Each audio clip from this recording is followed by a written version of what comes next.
So I'm a lawyer. I'm a senior equity partner at an international law firm doing law for about the 20 years, and I've closed deals worth billions. Some of these lawyers, I don't know what experience they've had, and it's just not great. What I've seen though in the short time that I've been in this game and looking at boxing from the inside, and I've seen contracts, they're not very good, bro. They are unclear. They're not well written. I think purposely sometimes.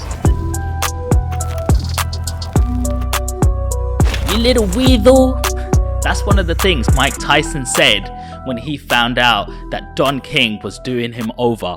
I mean, £5,000 just for holding a towel in his gym? Boxers these days have got a lot to worry about. They got to worry about their camps, their nutrition, and the fight in hand.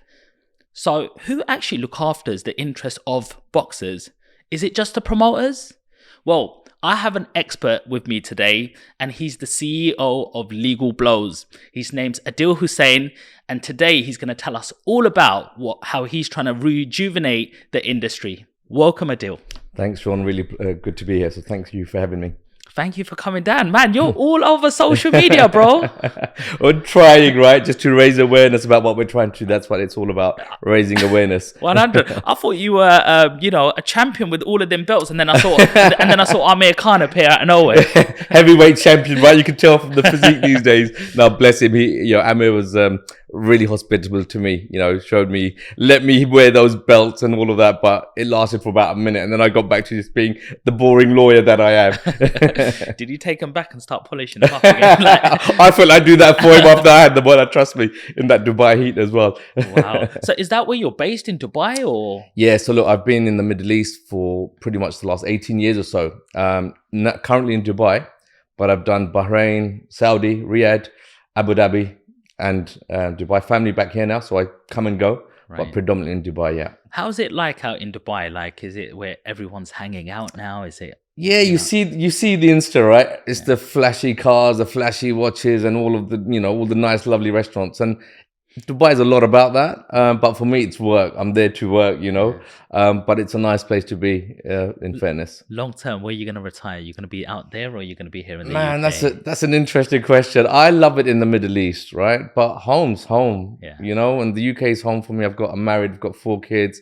Hopefully, God willing, they will get married, and I want to be around. I didn't see my kids growing up a lot because I've been of work. Well, I just want to enjoy my grandchildren, So wherever my kids and the grandchildren are going to be, that's where I want to be. Absolutely. Nice. Good to hear. Good to hear. So tell us a little bit, just a quick overview. We are not going to go into detail right now, but who are some of the people that you look after right now or you're working with? Yeah. So look, the closest person or boxer I'm working with, if you like, is Hamza Shiraz. Love that boxer. And yeah, look, I keep saying I get more and more emotionally involved in this guy, right? The more I get to know him, the more I work with him and the team. So one correction, right? Taz Khan is the CEO of Legal Blows. I'm the founder, right? If we can call it that. So Taz Khan is part of the team. Kamran, Hamza's dad, is part of the team, and Hamza himself, right? But we try to let Hamza deal with business in the ring, and we're looking after it outside. 100. So look, Hamza, obviously very close to him, work closely with him. There's other fighters now that I'm trying to get closer to and supporting, and trying to do a few things in the background, which I won't say now because it's early days, right? But I mentioned a few names of boxing that I really like and hope to do some more with. Akib Fiaz. Yes. He fights this Saturday, so up in Manchester, taking a little army from the south, to go and support him. So I'm looking forward to him fight. Gosh, Anis Taj, I've got to give him a shout. Really, really good guy. He fought with Riley not so long ago. Okay. Rematch coming up.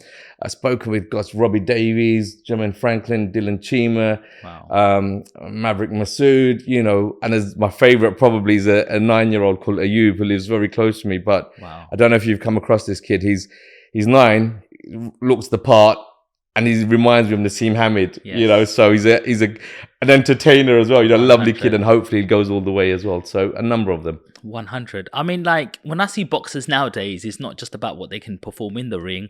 It's just as much of they are like a showman as well. Like, you see Muhammad Ali, Tyson Fury is a big one. Yeah. Like, if they can do all of the part of creating a lot of noise and creating a show and attracting people, I suppose that gives these fighters more leverage in terms of, I want to fight on that card, or I will fight this fighter. What do you think about that?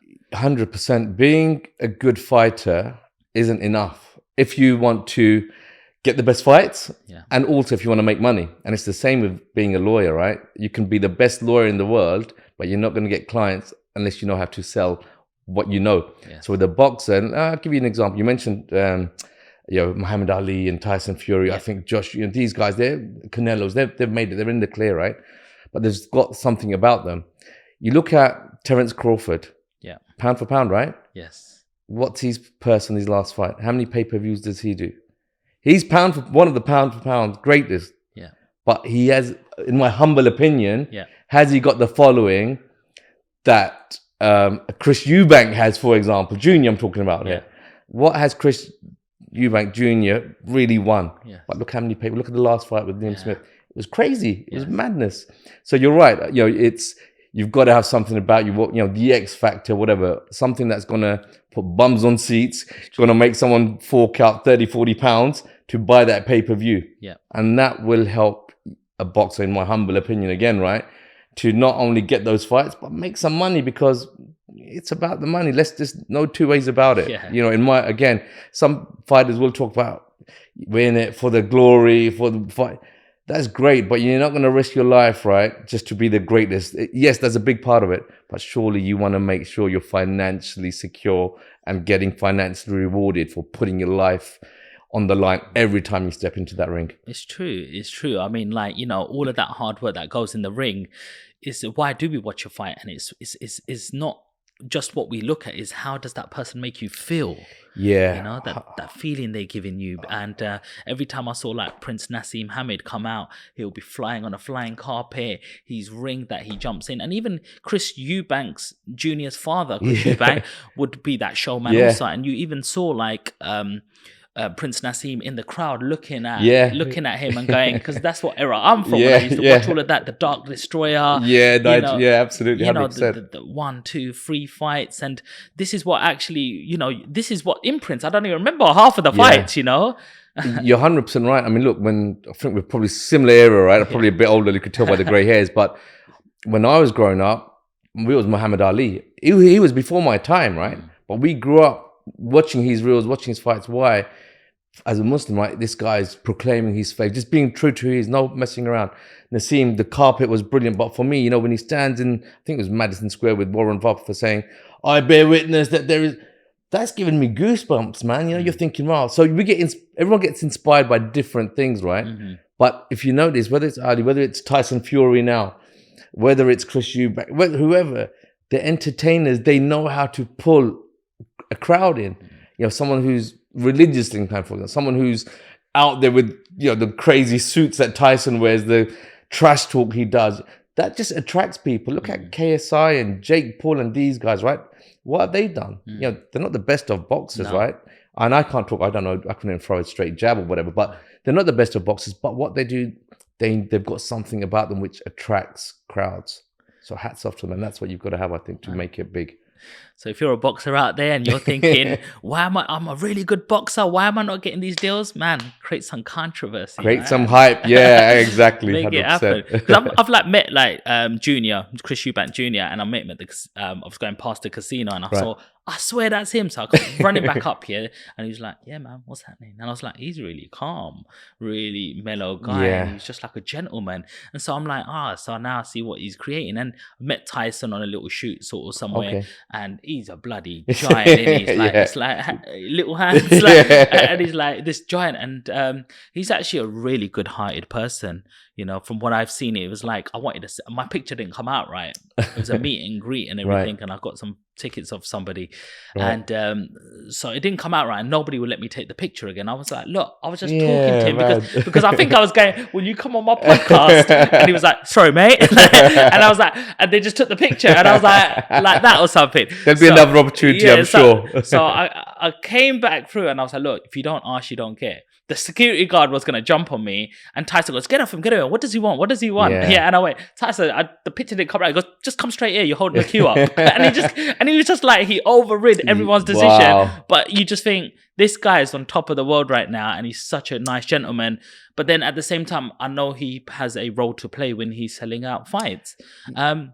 And if you're gonna create that noise, at the end of it, you're gonna earn more money, but then you're gonna have like a good team around you who want to work with you Yeah, also. 100%. And it's funny. It's a common theme, right? As I said, I haven't mentioned all the fighters that I've spoken to and come across and getting to know a bit better, but all of them are the nicest people I've ever met, and with the hearts of gold, every single one of them. And you think, when you see them on the screens, there's a certain bravado about them, right? They're sort of quite straight faced or giving it some, and you think the layperson could think arrogant git. Who does he think he is?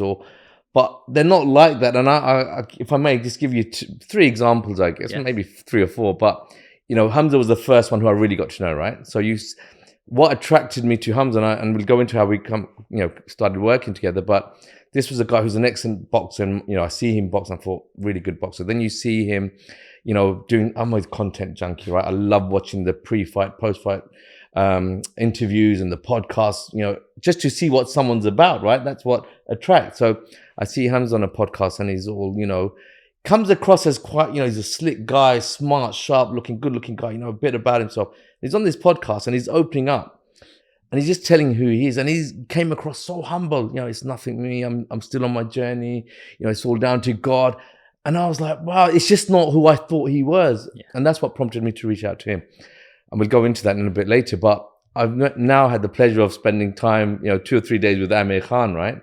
Who again, this guy is not only a former world champion Olympian, but he's a household name celebrity, right? He's done I'm a Celebrity and box office guy.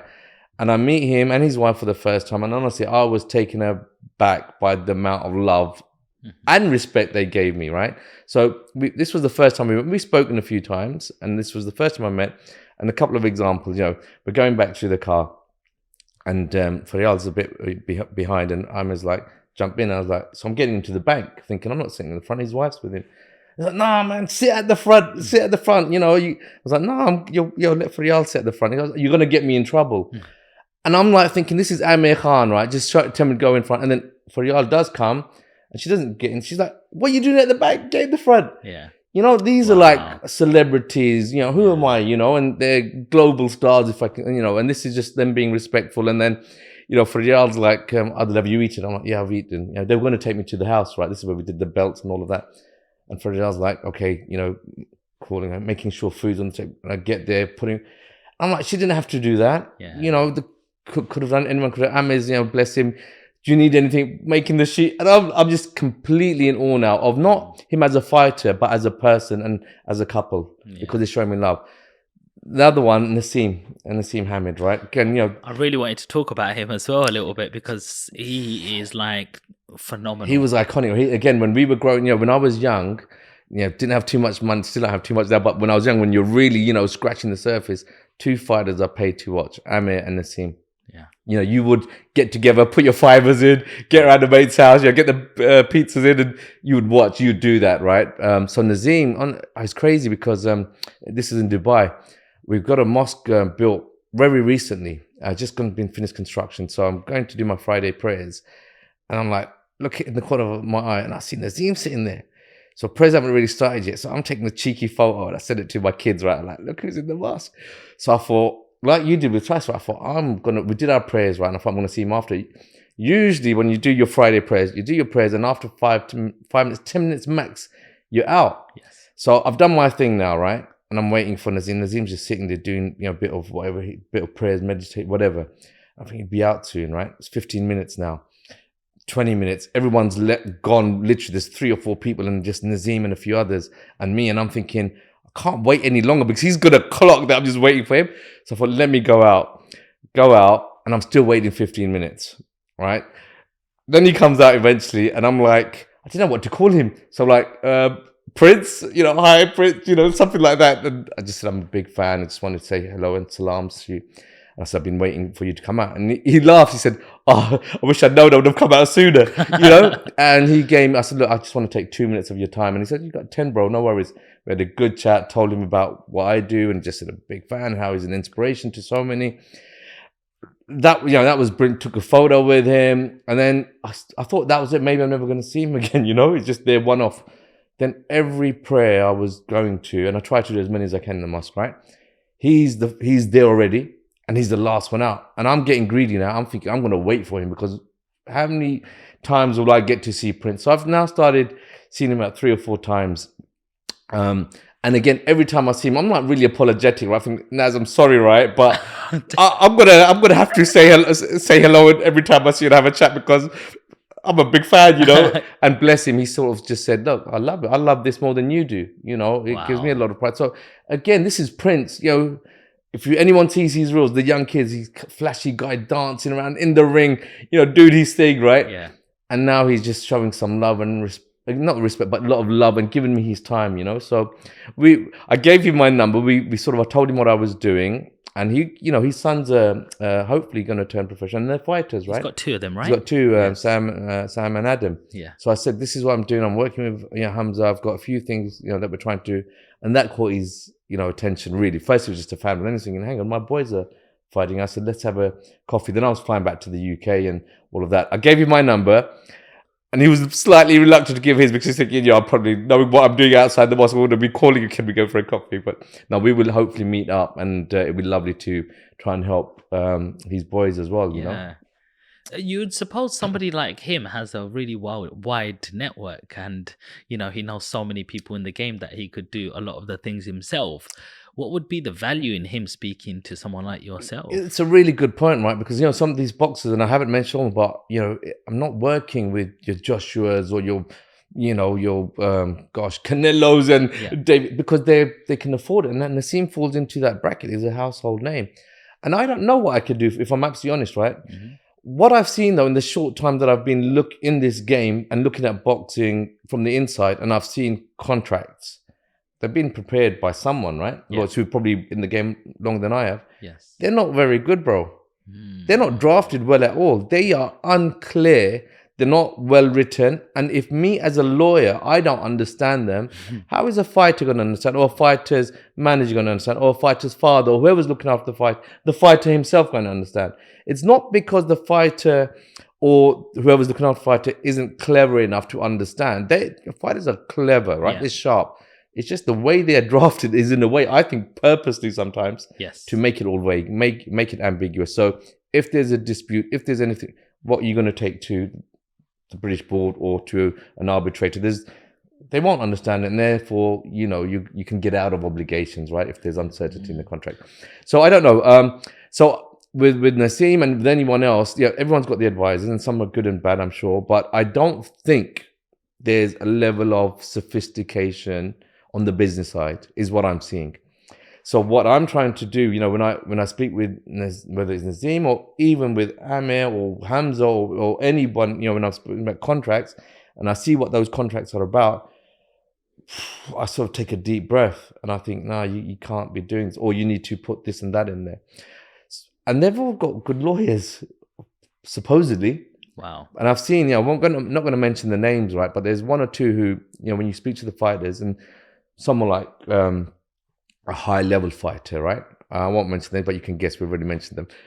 Who do you use? Who drafted this? Who did you get your advice from? And they, give me the name, and I do a bit of, stalking and Google, and I see the profiles. Associate at this firm I've never really heard of. And now I'm head of whatever. And I'm thinking, okay, so I'm a lawyer. I understand the process from being a trainee, associate, senior associate, partner, senior equity partner.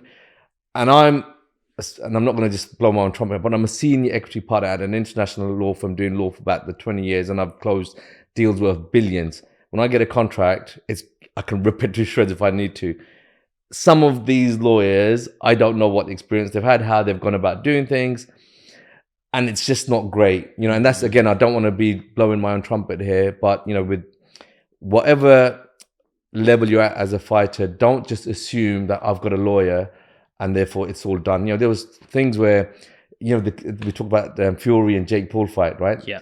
Fury came out with a clip, there was a clip on YouTube or something I saw, and I was amazed. I posted it because he said, someone asked him about what's in your contract about purse or about rematch. He goes, I don't know what's in my contract. The lawyer's dealing with it, and, I haven't even read it. And I'm thinking, man, this is a big fight. You've got big... Say if that lawyer said, you know what, 30% of your purses goes towards legal fees. For example, read your contract and don't just trust your lawyer blindly, because lawyers can get it wrong as well. Yes. You see, a lot of people are saying that boxers are becoming businessmen. No fights are happening because they just want to be businessmen. They want a portion of this, that, etc. But for example, Fury, you've got to say he could have fought like 2 or 3 times by now, and he keeps pulling out even after percentages. From the outside, it looks good, but Tyson is very shrewd in terms of like, my legal team are looking into this, and I'm gonna only sign absolutely to the last minute. What do you see when you look at that same situation? So look, from a personal perspective, I think each boxer will have a different view, right? And there are boxers out there who will say, yeah, we need to just fight, forget the business side of it. We just want to fight. I just want to be a world champion. I think being a world champion, fighting the best is a part of a boxer's, sort of nature, right? They do want to fight the best. But I think anyone who says at that elite level that they're fighting just for the glory, I don't know. I think it goes hand in hand. So you want to fight the best, but you want to make sure you're getting rewarded for fighting the best as well. Yes. So when you talk specifically about Tyson Fury, again, I don't know him, never met him, right? And I speak as a fan and a fan of boxing. When I see him not fighting even AJ at a time when that fight should have been made, not fighting Usyk where it's a 70-30 split and whatever he's wanted commercially has been agreed, I'm just thinking, as a fan, you're ducking this fight. Yeah. Because from a financial perspective, it makes a lot of sense. Yeah. But let's flip it now, right? If you're a fighter and you'll get that elite level, right? Even at an elite level, there's not much money in the game, from what I'm understanding, right? It's not like everyone's making tens of millions of pounds. It's not like that. Mm-hmm. You can fight for a world title for a fraction, right? Yeah. So let's just say, you're undefeated fighter, and you're gonna either fight for a title challenge or you're gonna defend against another top tier, world-class fighter, and someone's offers you a purse of, I don't know, for argument's sake, just £100, for example, being really extreme here, right? You're gonna be thinking, man, this is my one opportunity, perhaps, potentially. If I lose it, I've got to start again. Am I gonna take this opportunity and become a world champion? That's one way of looking at it. But am I gonna risk as well going in, fighting, maybe getting injured, maybe losing, and then having to start again? £400? No way. I'm not going to do that. Mm-hmm. So the business side of it, the financial side of it is really, really important. Again, I'm just getting to see what boxers go through. You told me you box, but you will understand, right, the regime and the discipline, right? And hopefully I'm joining Hamza in camp next week, so I'll hopefully get to see a bit more of that. But what I know already is boxers sacrifice a lot, right? In terms of how they train, their diet, financially in terms of what they spend on nutrition, trainers, and all of that, and the time they spend away from family and doing young kids. When I was 19, 20, I was out and about and doing whatever I was doing. I wasn't in the gym all the time. I wish I was, but these kids give all that up. Yeah. So if you're giving all that up and you're now fighting, surely you want to get rewarded for that. And the other thing, Sean, is don't forget, I'm a lawyer, right? I'll work probably until I drop, right? But boxers have a limited lifespan at the top level as well. I even starting out. So what? Even if you're young, you start at 19. Most boxers 33, 34. Yeah. When you're 33, you're a bit old as a boxer. On. Yeah, you're like what's his name, Kell Brooks sort of age, and they've got nothing left apart from like a exhibition or something. Exactly, like that. Right. So if you got 10 years, let's just say it's 10 years, surely you want to milk it for what it's worth. And when you've got that right opportunity, even if it's for a world title, if you're not going to get paid enough, it gives you something to think about. Let me turn the tables a little bit here now. I worked at my dad's corner shop and I didn't get paid. Yeah. But I wanted to be there because I wanted to learn. Yeah. And I wanted to price the stocks. I work out VATs and business and how to speak to people. And that's like called delayed gratification, because today that really helps me when I'm doing my properties and doing deals, etc. And it's got me, these are the example like I'm even using right now. Yeah. That was the seed. What about in terms of if a fighter did have that fight? I understand there are some dangers, but they're at this cross path where they're not getting many deals come to them. They really want to fight, and this fight will give them that opportunity, although not the money returns, but it will give them that opportunity to be seen by the world and become a champion to then negotiate the next deal. What would you say about that? And you're 100% right, in the sense of it's an opportunity that could be potentially lost, right? I don't think there's a right or wrong answer, right? And I speak not as a fighter, but you mentioned having the team and Tyson Fury with his legal management team, right? This is where I think if an opportunity is presented, as a lawyer, you talk about the contract, what you're getting, and making sure the fighter understands exactly what the deal is. That's the first thing. Then you've got maybe the father looking out for his son and saying, you know what, from a father's perspective, from a career perspective, it makes a lot of sense. Forget the money, just do it because this will open up more doors. Then you've got the manager or the trainer talking about, well, look, the money might even be great, but the stylistic is not for you, or it's too. You need a team effort to advise, right? Once you've got the advice from stakeholders and people who you trust, then I think it's your own choice as a fighter to say, what are you about? Is it's got to be money and it's got to be the glory? Is it forget the money, it's just got to be the glory? Is it forget I just want the money, I'll fight anyone if the money's right? That I can't give you the answer. That's the fighter will tell you that. All we can do, and I don't think, if for example, if any fighter that I'm working with wanted to fight for a world title and it's for peanuts, I can't say, don't do that fight, it's rubbish. Who am I? I can give my view. And this is what I say to everyone. Take advice from everybody, right? But only take advice or ask for it from those who you trust, because everyone wants to give it some, right? And they don't even know what they're talking about half the time. But get advice from people you trust, but make your own decision. Because if you go on the advice of someone and you don't really believe it's the right thing for you, and it doesn't work out, you say, I shouldn't have listened, I did it. Then you can't, you're going to don't blame it. Do it, take it on yourself. So it's about getting the right team around you, taking everyone's opinion and decisions, and then make a calculated decision. Say, what do I want from this? Exactly. It comes down to you. What do you think of family getting involved? So there's a lot of boxers out there who will have their father over their shoulder. My son's going to fight. He's going to do this. And sometimes certain parents can be overpowering because they think they know they're best for their son, which my father's also done for me, and we show respect to our elders. But sometimes the kid is in there and going, I think that's a little bit old school now, I want to do it this way. And then tension can build up. What do you think of having family involved? Maybe, I don't know if it could work at the starting bit because it's your dad who's taking you to training and studying you and giving you advice, but then you're now getting to a level where you have other coaches and things like that. Look, I speak as a father, right, as well. Forget the box, but I know as a father, and you're a father as well, right? Yes. What wouldn't we do for our kids, right? We would want the best for them. That's the first starting point. We might not always do the right thing, but no father will have a bad intention towards his son. That on the whole. I know there's exceptions, right? But on the whole, what a father will do, in my opinion, no one else will do for a child. No manager, no trainer, no one. That's my own personal view. When it comes to the training and on the boxing side, right, I can just give example of Hamza's dad, right, Cam, who I'm really close with. He's top guy, top guy. And I'll give you the example of how we actually met Hamza, right? So again, as a boxing fan, I don't know what made me do this, but I just messaged him on Insta. I haven't even got a proper Insta account at that stage. And I said, dear Hamza, my name's Adil, I'm a lawyer, I'm based in the Middle East, maybe some business opportunities that I can help with. Let me know if you want to discuss. And I forgot about it. I thought, I've done it. And I thought he's not going to reach out. And this was after I've seen Hamza fight on the podcast that I mentioned. He attracted me to him, right? Because I saw what he was about. Anyway, I get a response to that message.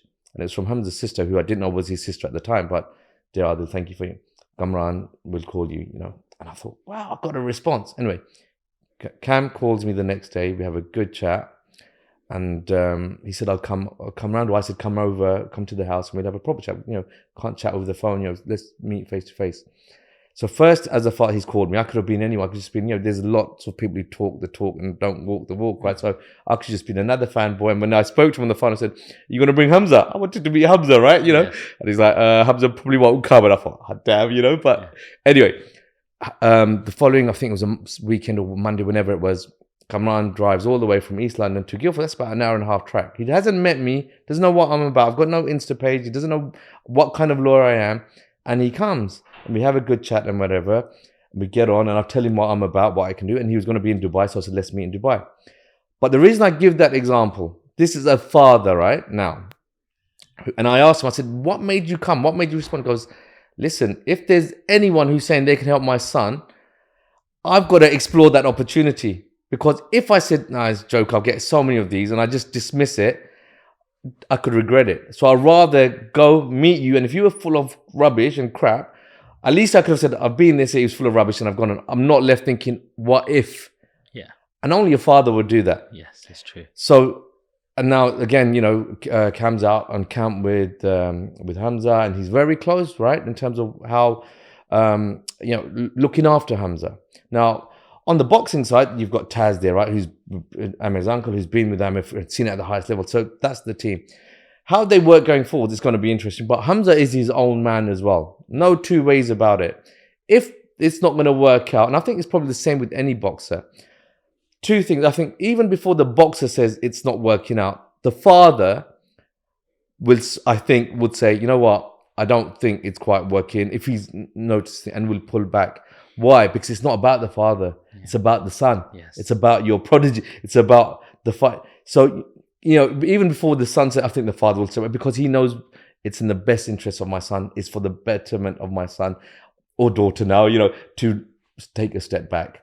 So, you know, that's the way I see it. It will go and hope they continue working together forever, you know, and maybe it will. But if either one of them thinks, you know what, it's not in the best interest because of whatever reason, you know, no one's gonna. There's no egos when it. There shouldn't be egos anyway when it comes to family, right? Like, you know, I've got 3 boys. I will tell them a certain thing and ask them to do whatever. But sometimes I know I've got to step back. Yes, because we can be overbearing as parents. Of course. And as I was saying, I can advise, and I will advise my son and my sons and my daughter to do X, Y, and Z. But ultimately, it's like, this is what I think. I've been through it.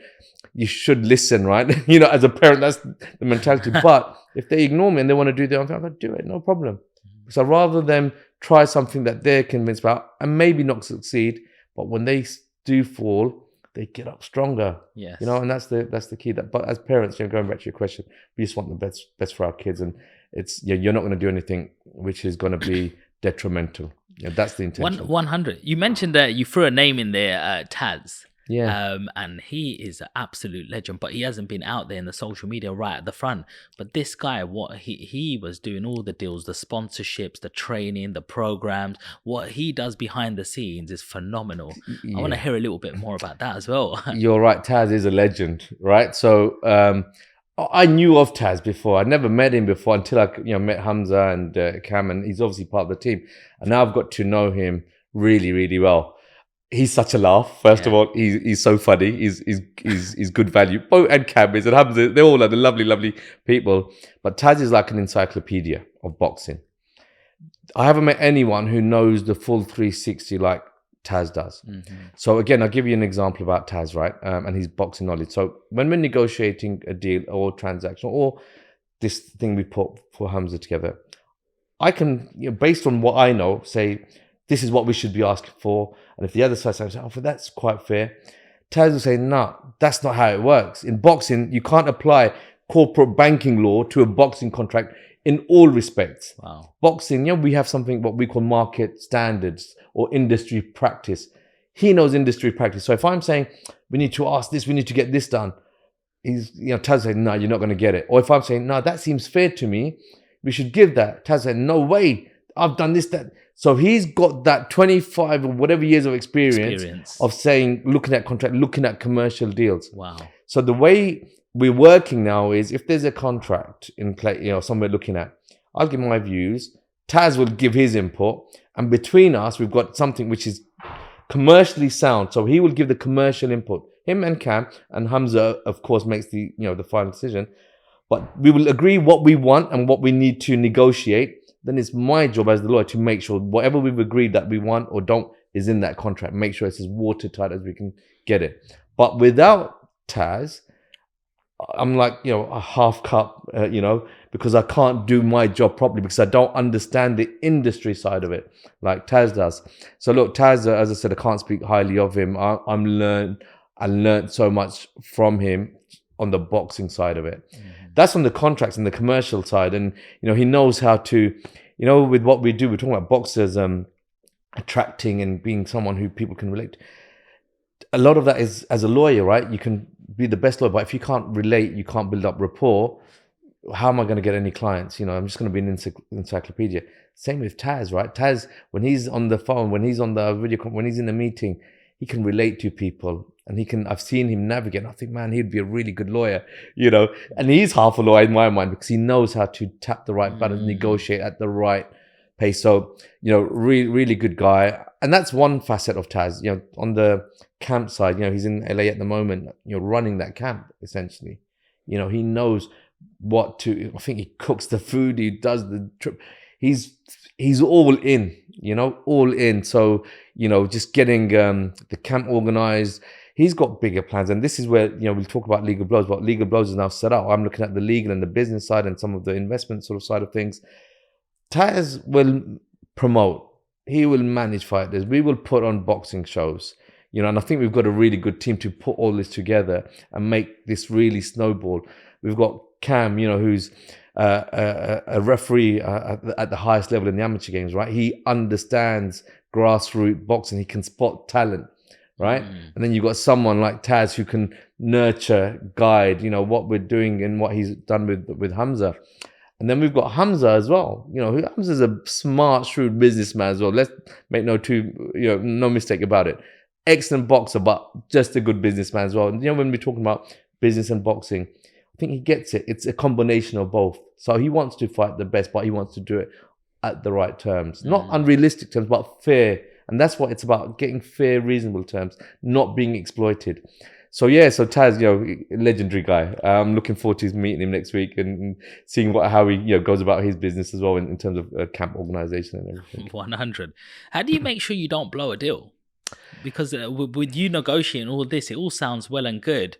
But what if the other side see it and say, nah, I ain't signing this contract. No, forget the fight. Yeah. I'll get somebody else in. Yeah, so, you know, negotiation's an art, right? And boxing, it could be about ego. So when I put negotiating deals on the corporate, so I'm a banking lawyer. That's my, you know, bread and butter. I negotiate banking deals, either acting for banks who are lending or financing, or a borrower who's wanting to get financing, right? And these are billion-dollar projects that we've been involved in and have closed, right? Those are complicated deals, right? But I'm not a litigator. I'm not fighting. I'm not, it's not about whose pen is bigger than the other person's pen, if you know what I mean. We just want to get the deal done. And that's about being sensible, right? So you look at, it's a well-trodden path. We're not creating rocket science. Once you understand the commercial reality and you know what's important to you and why it's important, I can't do a deal in my world and say, you know what, we're not, we call restricted covenants or events of deal. I want this, the other. And the other person says, yeah, but this is a market standard. This is unheard of. I haven't got legs. I'm just saying, no, I don't care. I want it. What kind of negotiations and what kind of bravado is it? You're not going to get the deal done.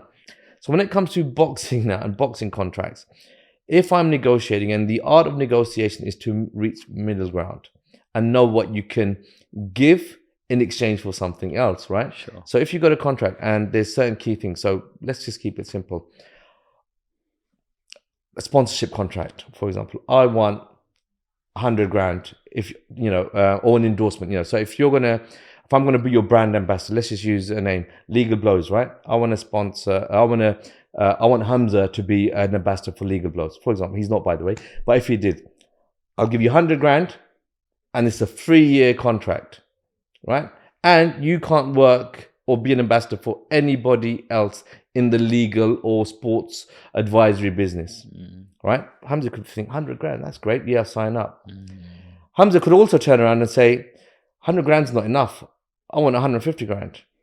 And I say, well, Hamza, you're not world champion yet, for example. I'm not giving you 100. Then okay, let's do this, Hamza. We'll give you 100 grand for the first year. Second, it's a 3-year contract. Second year, if you do X, Y, and Z, it goes up by another 50 grand. And if you do, so you try to reach middle ground. You give and take. And negotiation. That's what's negotiation. It's not, I want 500 grand. I want £1 million. But why? How? How do you justify it? You're not talking without justification. So if you've got sensible people, and you can only negotiate with sensible people and reasonable people. If I stick to my guns, like I think sometimes, you hear the stories, right? Whether it's Tyson or whoever else saying, it's got to be 70%. It's got, and if there's a rematch, it's still 70. Yeah. Come on, man. You're not going to negotiate. If you want to do a deal, come to the table to do a deal, and we'll thrash it out. 100. If you have someone very young looking at this right now and they're going, what's negotiation? Like, how do I negotiate? Because certain people do put silly prices on their work. You could even be a cameraman and go, yeah, I'm making your whole production, but they're not really the product. They're the ones who are showing the visuals. Yeah. And yes, your price can go up later on, Yeah. but you haven't made it yet, and you're being kept in a job right now, just doing this production. So it's giving you bread and butter. And as soon as the production does blow up, you'll be like, hey, look, I did that. So now my price is up because I can create this. Yeah. Like, what's your sort of techniques with negotiation? Yeah. So look, if again, you mentioned the younger boxers, right? Yes. And let's keep it to boxers. Cameron, they've got, I don't know what's in their contracts, right? But with young boxers, and this is where I take a lot of pride in what we started with Legal Blows. So the boxers I mentioned, these are all relatively young, up and coming fighters, right? Most of them signed up with good promotion companies, your Eddies and Ben Shalom's and Frank Warren's and all that. So they've made it, but they're starting out, and they haven't. I'm not being, they won't want to spend money on getting legal advice. So Legal Blows, and what I'm about is, you know what? If you got anything you want to share with me, you want me to look over, let me do it. I'm not going to charge you for it. That's not what I'm about. It's about showing support. Once you've made it and you're earning millions and you need a proper, then I'll say, let's have a conversation. But for now, supporting and helping these kids, and they are kids, they're lovely kids, right? Is what it's all about for me. And let's just see where it goes. So when it comes to, negotiation with these young fighters, and imagine you're an 18-year-old, 19-year-old, and you get your first professional contract. I would say 9 out of 10 of these kids will just say, where do I sign? Sure. Where do I sign? And I don't blame them, right? Because that's their breakthrough. What I'm trying to educate, and some of the content you see on the Legal Blows Insta page is just read, understand your contract, know what should be in there. So the way I would just say to them, again, every fighter, whether a young fighter or a mature fighter, a seasoned fighter, they will make the decision. I'm there to give my advice and recommendations, up to you whether you accept or not. I'm not going to tell you to do anything. I can only advise. So when I see a contract for a young fighter, all I'm saying is, it might sound like a good idea to sign up now, but 3 years down the line, 10 fights down the line, it could be a bad idea. So I give you an example, right? You've got a contract with your promoter, and the promoter says, right, this is a 2-year contract, no termination provisions in there, or no termination rights for the fighter. The promoter can terminate whenever he wants. If the fighter loses a fight, call it quits, no need. But you as a fighter, you haven't got similar rights. As a fighter, you have obligations to appear on this many interviews, this many press conferences. You've got, this is your purse for the first fight, second fight, third, all the way down to your 7th, 10th fight. It's fixed, it's set in stone, right? And there's a whole lot of other obligations as well. Then you look at your promoter's obligation. I will do my best for the fighter, or use what in the legal world, I hate this term, reasonable efforts.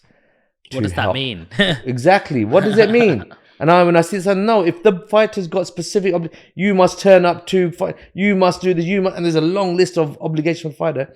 And then you look at the promoter's or the manager's obligations, and it's, I will use my reasonable endeavors to make fights for you.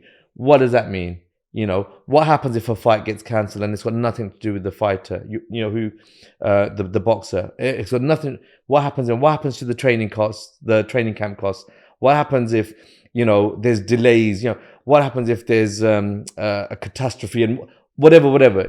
How is the boxer compensated? Because the promoter will have insurance in place, for example, to cover this sorts of stuff. Why can't in these contracts, the insurer and the promoter is entitled to keep all insurance proceeds? Well, hang on a minute. The fighter's got costs. Yeah. Give some of those costs. They've got camps, diets, time that they've taken out. They've stopped everything for this opportunity. Boxing is expensive, bro. It's like you mentioned, medical, nutrition, camp costs, training costs, British Board of Control, licensing costs, you name it. Managers' fees, and percentages. So what is the boxer left with? Not a lot, right? To be quite honest with you. So this is why you just get some advice. And you may think, I've got got a promotion contract and at least I'm on the radar now. That's fine, but understand, because again, we talked about purses, right? Some of these contracts, they're crazy. So they'll talk about, this is your purse for the first fight, second fight, third fight, up until potentially 10 fights. Imagine you're a young kid, you're starting out relatively, old, and I say old in inverted commas, 22, 23. That's old for a boxer to start, perhaps. No amateur pedigree, but there's something about you being spotted and you get signed up and there's a 10 fight deal and again, we keep it very simple. First fight, £10. Second fight, £20. 10th fight, £100. If you've got nothing, that 10, 20, £100 is a lot of money potentially. And you're thinking, that's good. But imagine, right? Then you've signed up to this contract. You've got no termination rights in your contract. You can't leave your promoter. You've got to fulfill all of your fights. Only the promoter can give that up. You're fighting. You have your first fight. You knock the guy out. Yeah. Bang, 10 everyone's like, what? Okay. Second fight, you do the same. Third. By the fifth fight, everybody in the UK knows you, or the world knows you now. Wow. And you've got this shot at a world title. And this is when the business side kicks in, right? And now you're thinking, wow, I've got something. I didn't know how. And you're spending more effort, more sacrifices, because you're only going to be reaching those levels if you're working like really, really hard and making those sacrifices, right? You get to your 10th fight and your promoter says, I've got a world title or a British title shot for you. And you're like, I want this, right? I really, really want it. But then you look at what you're going to get paid and it's £100. And the promoter is going to be making hundreds of thousands of pounds. So in your mind, this goes back to your earlier question, was a brilliant one. As that young fighter do you think, do I take £100 knowing that I'm getting screwed here really, and the promoter is making stupid amounts of money?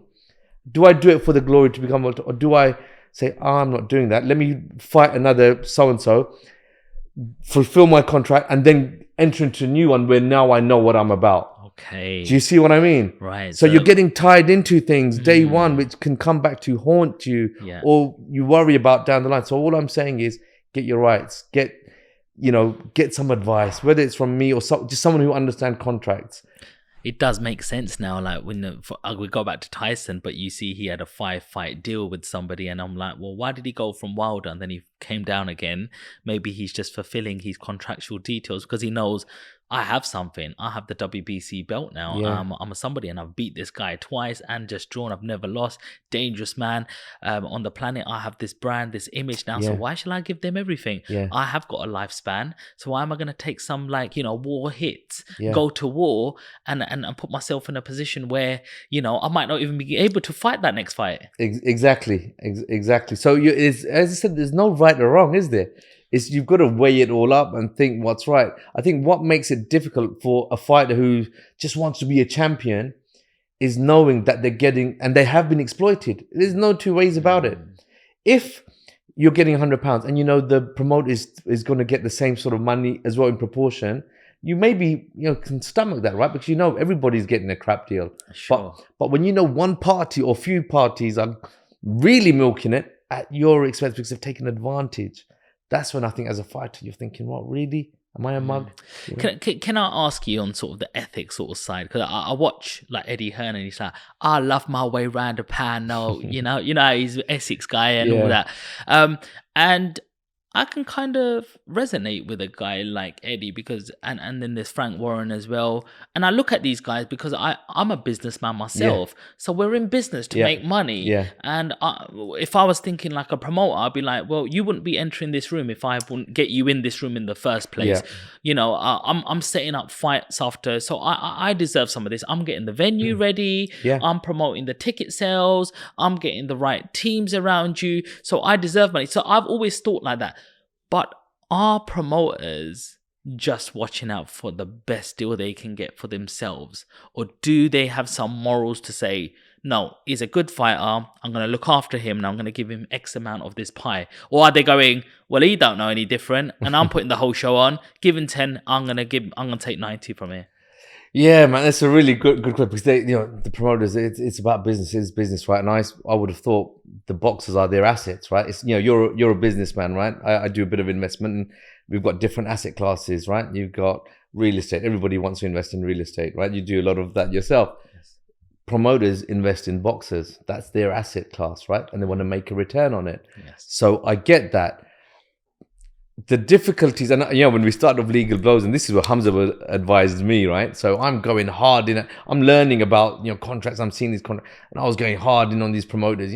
Leeches taking and giving Don King as an example, who really, you mentioned that they're out at £750 for a towel. Come on, that's what I'm against, right? Promoters making money, of course. They're putting on the show. They're taking on risk, right? And it is about making money for them. No two ways about it. Mm-hmm.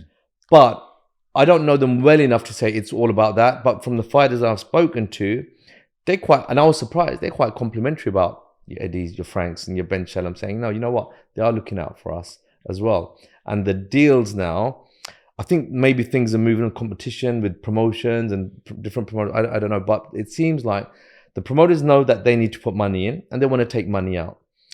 What they're offering as a businessman, right? So look, if you're buying some real estate, right? And someone is struggling with a mortgage repayment, right? And if they put their house on the market. As a businessman, I'm going in there, I'm saying, if it's worth 100 grand, I'm going to give you 60. Yes. I know you need to, so I'm going to take full advantage, right? Yes. That's what business people do. Yes. If you really, really need to sell, you're going to sell it. And if you're like, you know what, I don't really need to sell, I'm going to, So promoters do the same, in my opinion, right? Right. Okay. Where they see a fighter, they're going to come up and they're going to make you an offer. And they're going to say, for your first 5 fights, this is what you're going to get paid. And they know they're going to be making money on you. Then it's for the fighter. And again, we said it's about collective decision or collective advice, but the fighter made the decision.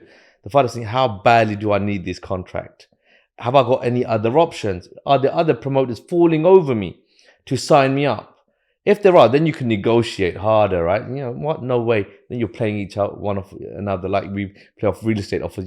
Someone's offered me this much. You want to match it. You want to, same thing. But if you're a fighter and you've got no other options and you just want to get on that trail and get signed up by a promotion company, get a platform, then you're more likely just to accept, right? Yeah. All I'm saying is, and what we're about is saying, don't just sign it. Don't, because you've got no other options. Yes. At the very least, get some advice and try and get a better deal for yourself. If myself or whoever, we look at it and think, oh, come on, you need a bit more, you need a bit, some more better terms. Let's put them forward. I get it. And if the promoter is in a better bargaining position because he knows you've got no other options and he's taking a real punt on you because whatever reason, it could go either way. Yes. He deserves to take a higher return, right? Because you're a risky investment. 100. But let's try and ask. Don't just sign it. Sure. Let's try and negotiate. If there's pushback and there's, the promoter's like, it's either this or it's nothing, then I'll be saying, listen, you might just want to sign it because we've tried and it's not happening.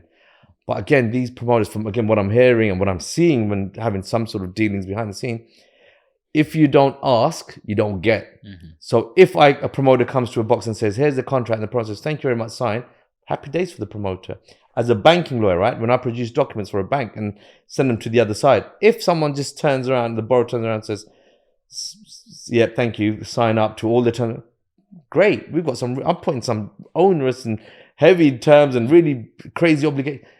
Let's just, try and negotiate, because more than often, everyone's reasonable. So if you ask for something and you can justify why you're asking for it. So listen, this is my background. This is what I've done. So-and-so fighter, he's gone in a similar trajectory. He's getting paid this. You can justify. It's like when I bring it back to real estate, because I know you invest much more than I do, and you know property well. You sort of, you're going in there with the aim of buying something that is going to create value, but you're also knowing what the worth of that property is, right? And how do you get? You do comparables. So how much is a property on the same street with the same bedroom? How much does that cost? And then I'll benchmark my price for the other property. Same as with the fighter. Why can't we say, if there's a fighter who's going up for a world title challenge, for example, he's being offered X amount, and you're thinking that's a bit low, and you want to negotiate it, and your promoter saying to you, well, this is fair. This is what you're getting, and then you can draw on experiences of 6 other fighters up and down who were at the similar, and they got paid X amount, and you say, listen, these guys got paid this, and I've got more following, I'll sell more. See, you negotiate. And this is why, this community, this what I'm trying to create with Legal Blows of boxers coming together, not sharing tactics, that's, everyone's on their own journey, but just sort of getting, okay, not disclosing confidential details, but just sharing. Just talk to I each just other. talk to each other. What's happening? Like Yeah. we have property networking events. Yeah, Why not have boxing networking we've got events? lawyers associations, even though, my best mates are some of my competitor lawyers, different law firms, partners. But there's enough for everyone, right? But, I'd say, I've got this sort of transaction. How would you price it? Or how would you deal with a client who's not, you just share market intel. Yes. Why can't the boxers do that? Because if they do, they'd be a lot stronger. Their bargaining, negotiation powers, and strength gets high, right? Because then every promoter who's dealing with the boxers getting the same thing from the same viewpoints. No, we want X, Y, and Z, Y because that's what we want. And you can't then go, okay, forget, you'll go to another boxer and try and, he'll say, I want the same thing. Just fairness. So let the promoters make their money. Absolutely, they deserve to. They put in a lot of time and effort, and look what they've done for boxing in the UK globally. Hats off to them, all of them. Respect. Make your money. Especially Eddie. Eddie has really reformed it as well, I think. Yeah. When he started with Joshua, and because you got to see when Tyson Fury became champion, he came back and Manchester Airport was empty, and then he went into that depression. But when Joshua came on the scene, you could see what Eddie Hearn done behind him and brought boxing back into fashion as well. I mean, look, as you say, hats off to him, right? He has, I think. People will talk about rankings of promoters and who's the best promoter. If I as a fan, right? Yes. Look at the promotions. I think Eddie's right there, right at the top, right? And I think it's funny because he started off with Sky, I believe, right? And that's the Matchroom and Sky. That was a brilliant combination for me. I'm not sure about the DAZN thing, right? It started with his dad with darts. Yeah, wasn't it? gosh, what is it? It's Barry Hearn, isn't it? Yes. Yeah, darts, snooker as well, and boxing promotion. So He's Nigel Benn and Chris Hugh, I think it was his father, Barry, who put all that together. So it's in the blood, isn't it? In the blood, but he's definitely put it on steroids. He's definitely put his piece of the 100%. puzzle together to say he's worthy. Yeah. Because I think sometimes when you come from success, people automatically think you're going to be successful. And it's actually harder from someone who looks at his dad and say, look, my dad's this big successful guy. Yeah. Like if you're coming from nothing and you're poor and you build something, you're humble, you're 100%. proud, and you're going to feed your family. But what happens when you come from success? Yeah. When you're already successful, your dad's doing well and you're trying to prove yourself. Yeah. That's just as hard sometimes, no? 100%, man. And you look at Eddie, what he's done, right? He didn't have. So we're talking about the boxing business side of it, right?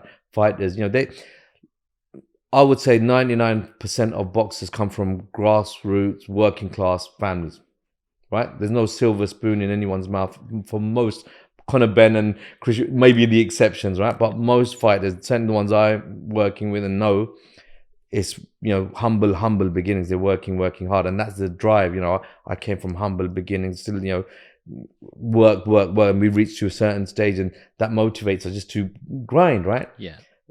But like you say with Eddie, he doesn't need to do it for the money. No, he's already dad sort of got a lot of it to give, and that's where I think with him it is about the pride, the fighters as well. Yes, making more money. Don't get me wrong. I think even Eddie will admit it is about that. But I think there is more to it with him. Mm-hmm. It's a passion for him. You tell me. We talk about fighters, and they're in it, and they can step out and they have these rights. They have those rights. But when Joshua lost against Ruiz, right? Okay, you may say that was his first one. It was a shock. The rematch. Eddie didn't say, "See you later, mate." He fought Usyk. He lost again. Eddie didn't say. Eddie's believed in him all along, right?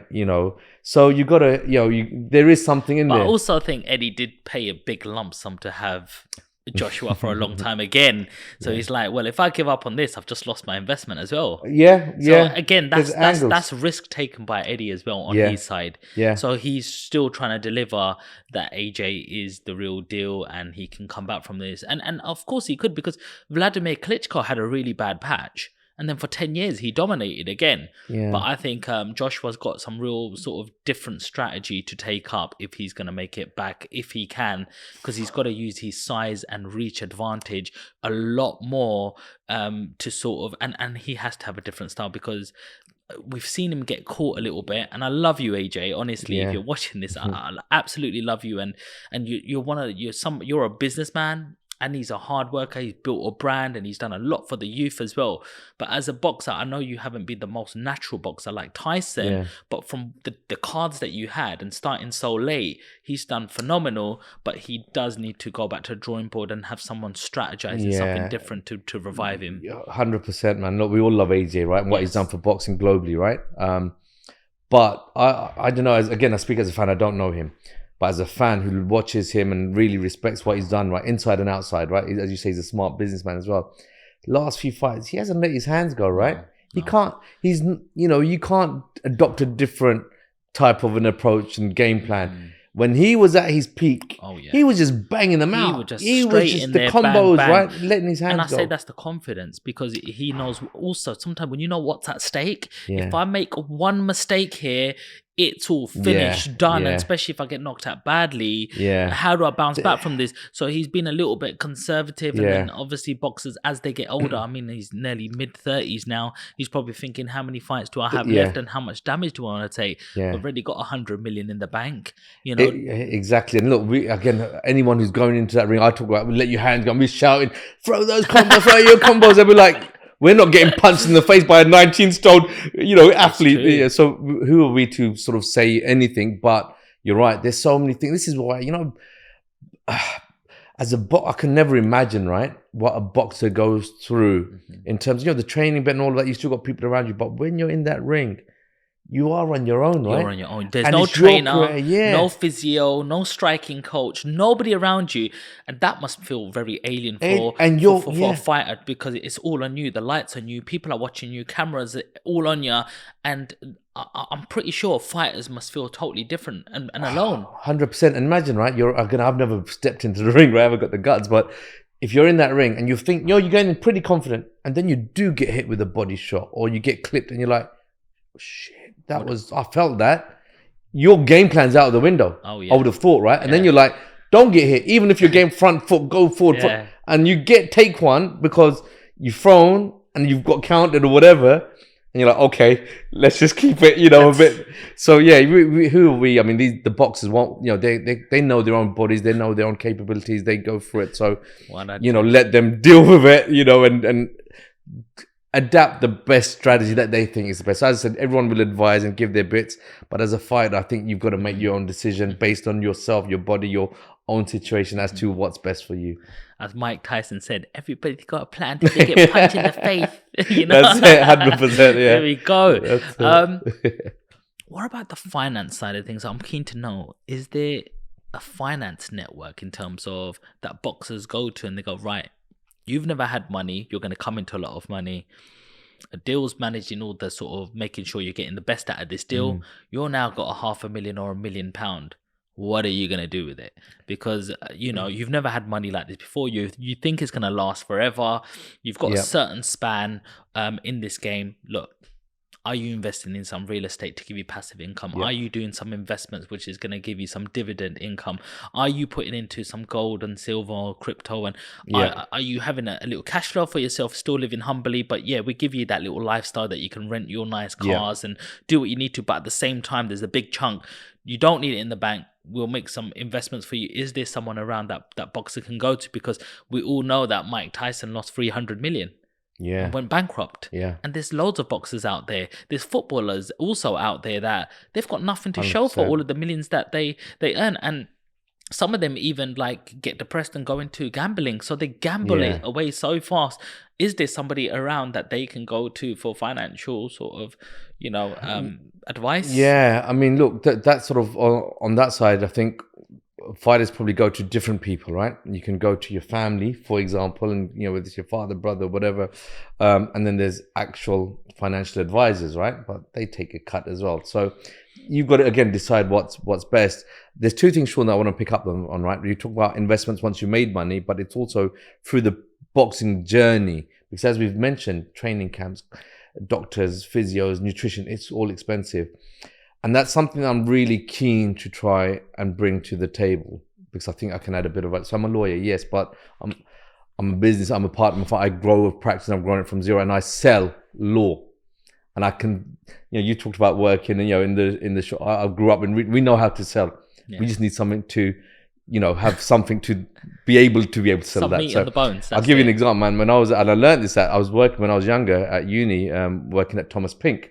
So, they always say to us, make sure you do the add-on. So someone comes in for a shirt, say, this tie looks really good with that shirt. And then it's, those cufflinks look even better with the shirt tie. And then you're like, do you know what I mean? Oh, yeah. So give me something to sell and I can sell it. Give me something to shout about and I'll shout about it. So when it comes to law, how many lawyers are there in the world now? How many lawyers in Dubai? Well, there's a lot. I'm one of them, but I know how to sell what I do. My asset is my knowledge and what I've, my expertise, and I can sell that, right? And clients pay a lot of money for my service for that. Same with the boxers, in my mind. You're an asset, right? You could be the best boxer. You've got to know how to sell yourself to attract people towards you and to attract brands, attract businesses who want to be associated with you, right? So it goes back to your popularity and all this. So what I really would love to do is also, and this is, the legal blow sort of aspirations, and whether it transfers to management, and promotion, all of that, but build up fighters so that we can put them in front of people. We've got a massive network, right? I've been in Dubai and all the Middle East for the last 20 years. Taz and Cam and we know between a lot and lots of people who are passionate about boxing. I can't sell just an excellent boxer, but I can sell an excellent boxer who's a really good kid, who's, got something about them, who's marketable, who someone wants to be, so you give me the ingredients and then we can get you in front of people who will want to either invest in you or be associated with you, and there's monetary value in that. So that's what we want to do. So, but some of these young kids, it's a bit early, if I'm honest with you, right? But build up your brand, build it up, and then let's extract some value from it. That's on the box side. Once you've made it, and now you've got, God knows how many hundreds of thousands of millions, or as you say, right, what are you going to do? You're going to blow it on casinos, nightclubs, the high life, flashy cars, all of this, everything that depreciates and loses. Women, yeah, men, who knows? That's not too smart, right? It's not smart, is it, right? So again, I speak again from a personal perspective, everyone to their own, right? Who am I? But from a personal perspective, you've got some money. I don't believe in keeping all your money in the bank, right? No matter how much. Yes, keep some for a rainy day. That's sensible. But everything you put in the bank, with inflation at 8.8% has gone down. It was 10%. You want to keep your money in the bank year on year out for it just to become wealth. Why are you going to do that? Are you going to start investing? And you think, I want to invest. Let me buy a whole lot of Bitcoin. Put everything in Bitcoin. That's not a good idea as well, right? So if anyone was to ask me, and I say this to my kids as well, my eldest has started working, I'm saying, keep a bit in the bank. You need something in the bank for a rainy day. Liquid, right? You can just withdraw it. Put most of your money in safe investments. So there's nothing safer than real estate, to my mind. Returns aren't great, and you know better than me, right? On a rent you get 3% now, 4% if you're lucky, but it's secure income. Actually, you probably get a better return now, but it's secure income. You've got an asset, capital appreciation, all of that kind of stuff, safe. But the reality now is not everyone can buy property. It's so expensive. So what are you going to do? You haven't got enough even for a deposit now. The deposits are, it's crazy. I know you've got these 100% mortgages now, but there's a catch in all of that, right? So what do? Put it in some other fixed income, secured income. So I'm a very small shareholder in a platform called Nesta, and they basically, it's like crowdfunding. Someone needs some money to do a refurb of a house, and I'm an investor. I'll say, well, I'll furnish, I'll put my money in, and that pays for the refurbishment. I'll get a 9% return, and I've got full security over the asset through the platform. I'm not doing the platform justice. There's people who know it better than I do. All I know is I put some money in. It could be £1,000, £5,000, and I'll get a 9% return. And that return is secured against real estate with, loan to value, financing up to 60%. So if things go wrong, the platform will take the property, get their money back, pay out everybody, so sure. It's safe. You could do other fixed income products, something that's just secure. And then when it comes to a bit of exotic investments, and I love those as well, right? So anything, when it comes to investment, my philosophy is simple. Invest an amount of money in something which you know that if you were, you want it to be secure. You don't want the highest of returns, but you just want it, and you want it to grow. And it's safe as houses, literally, right? You know you're going to get your money back 99%. You're going to get your money back, but you're not going to make the highest of returns. If you want to go a bit crazy and do something a bit out there, you want to do some crypto. I've done some, but I only put money in crypto, money that I know that if I lose it, it's not going to hurt me. It's okay. It didn't work out. Makes sense. But if it reaches the 10x and 20x, then I'm laughing, right? Yes. Similarly to, I do a bit on AIM, these AIM listed companies, right? So gold explorers in Zimbabwe. And, if they hit gold, you're laughing, but the chances are they're not going to, But again, those sorts of higher risk return, you can get 30%, 40%. You can get sometimes 5x, 10x as well. I've seen it. I've spoken to brokers who've achieved that for their clients. But again, I'm only putting money in there, which I know if it goes, it goes. And, I've tried it, didn't work out. Can't afford to lose.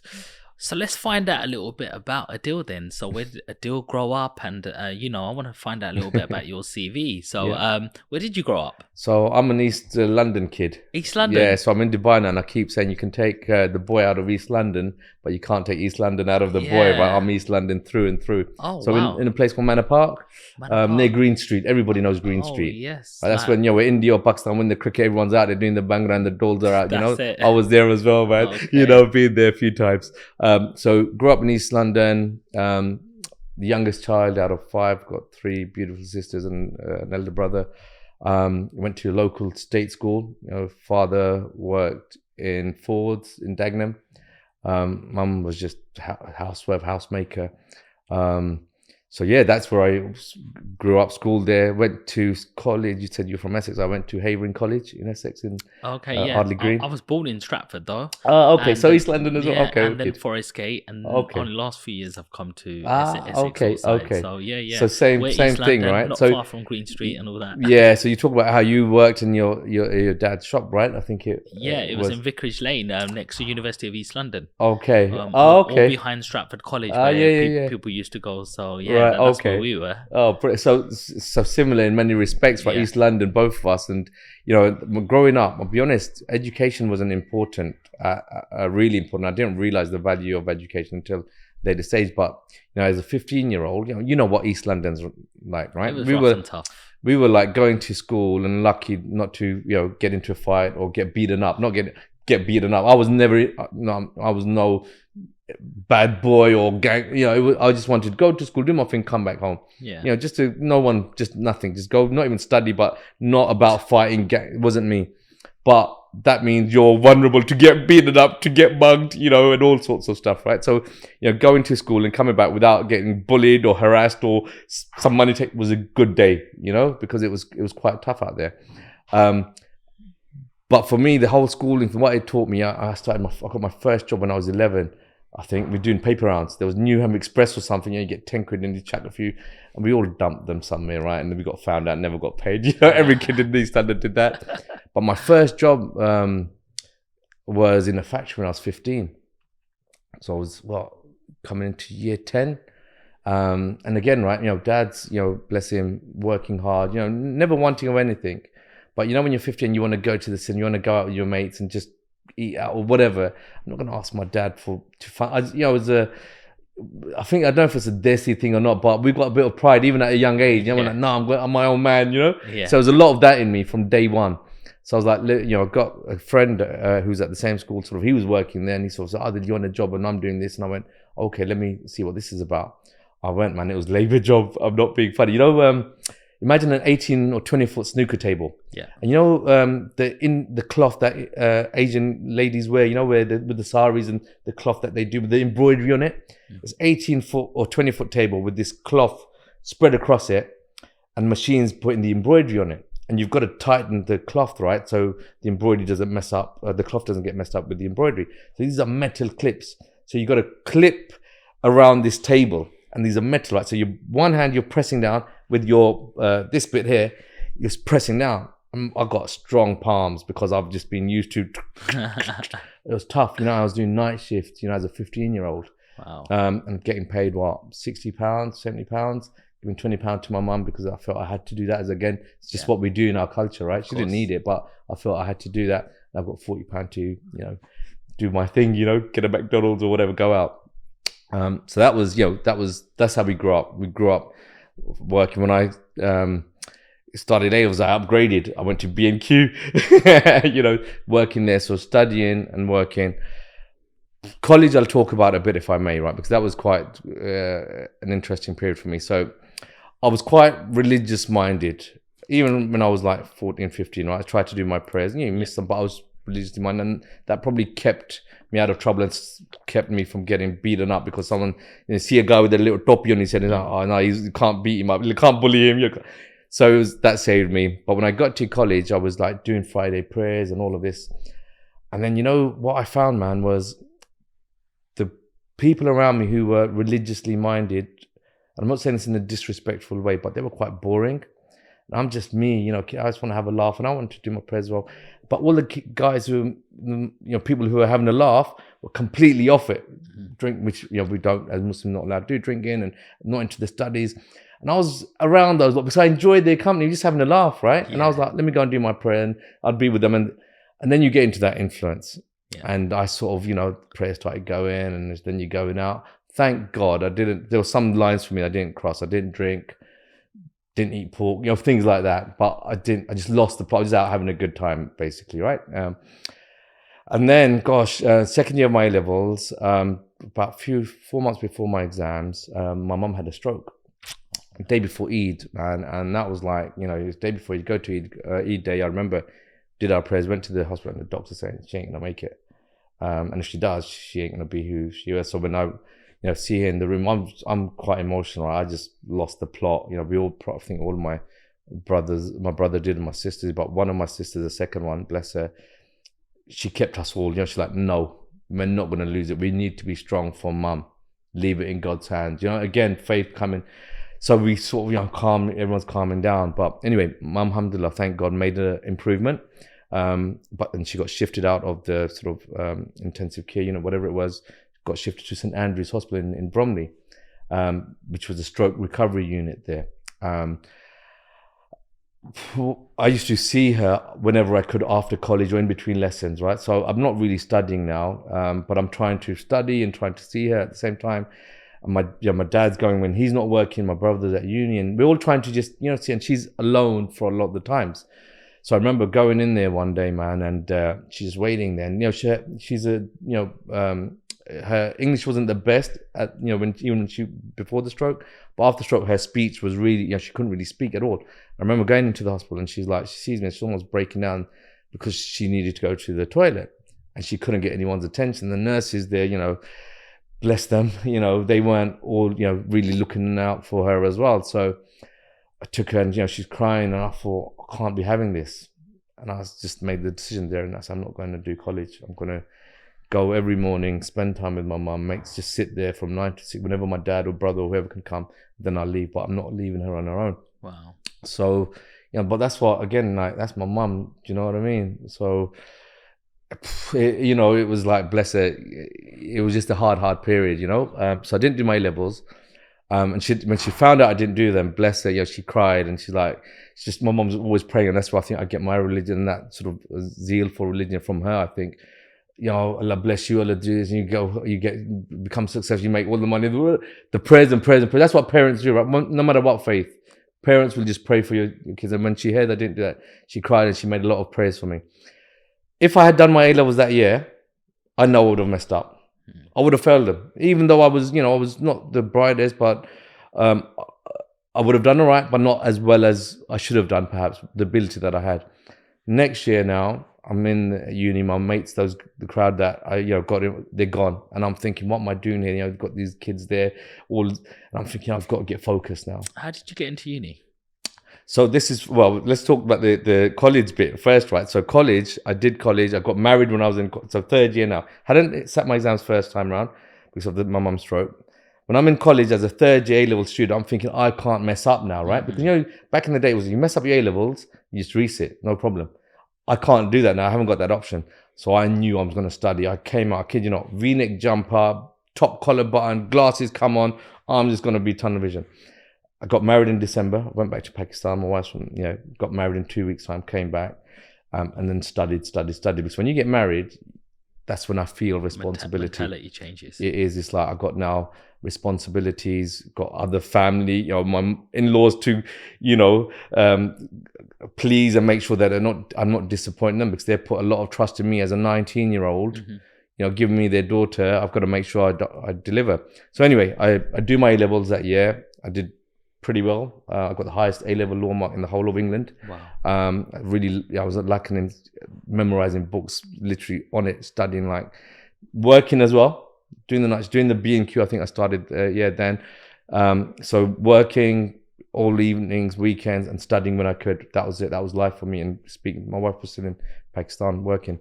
So got highest A-level law mark in England. That was great. Went on to uni. I went to a place called SOAS, School of Oriental and African Studies, University of London. Good uni, and I went there because I'm quite a desi at heart, right? So when my wife's from Pakistan, I always knew I was going to get married from someone back home.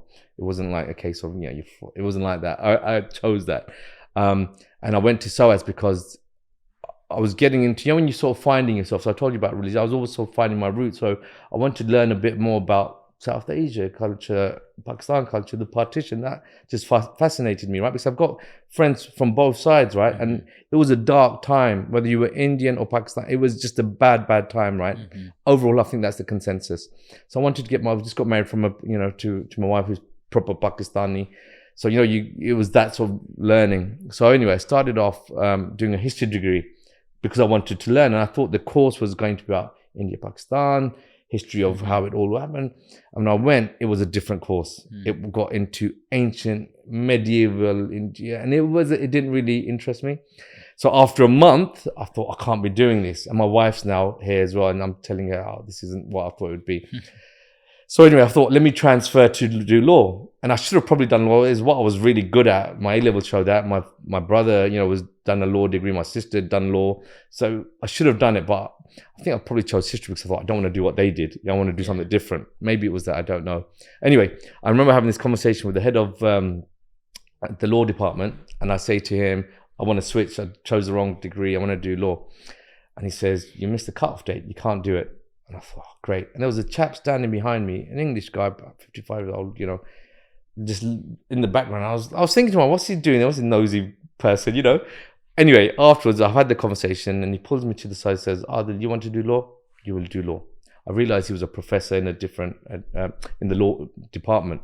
Not the head, but a professor. Anyway, next day I get an email, and you can do law.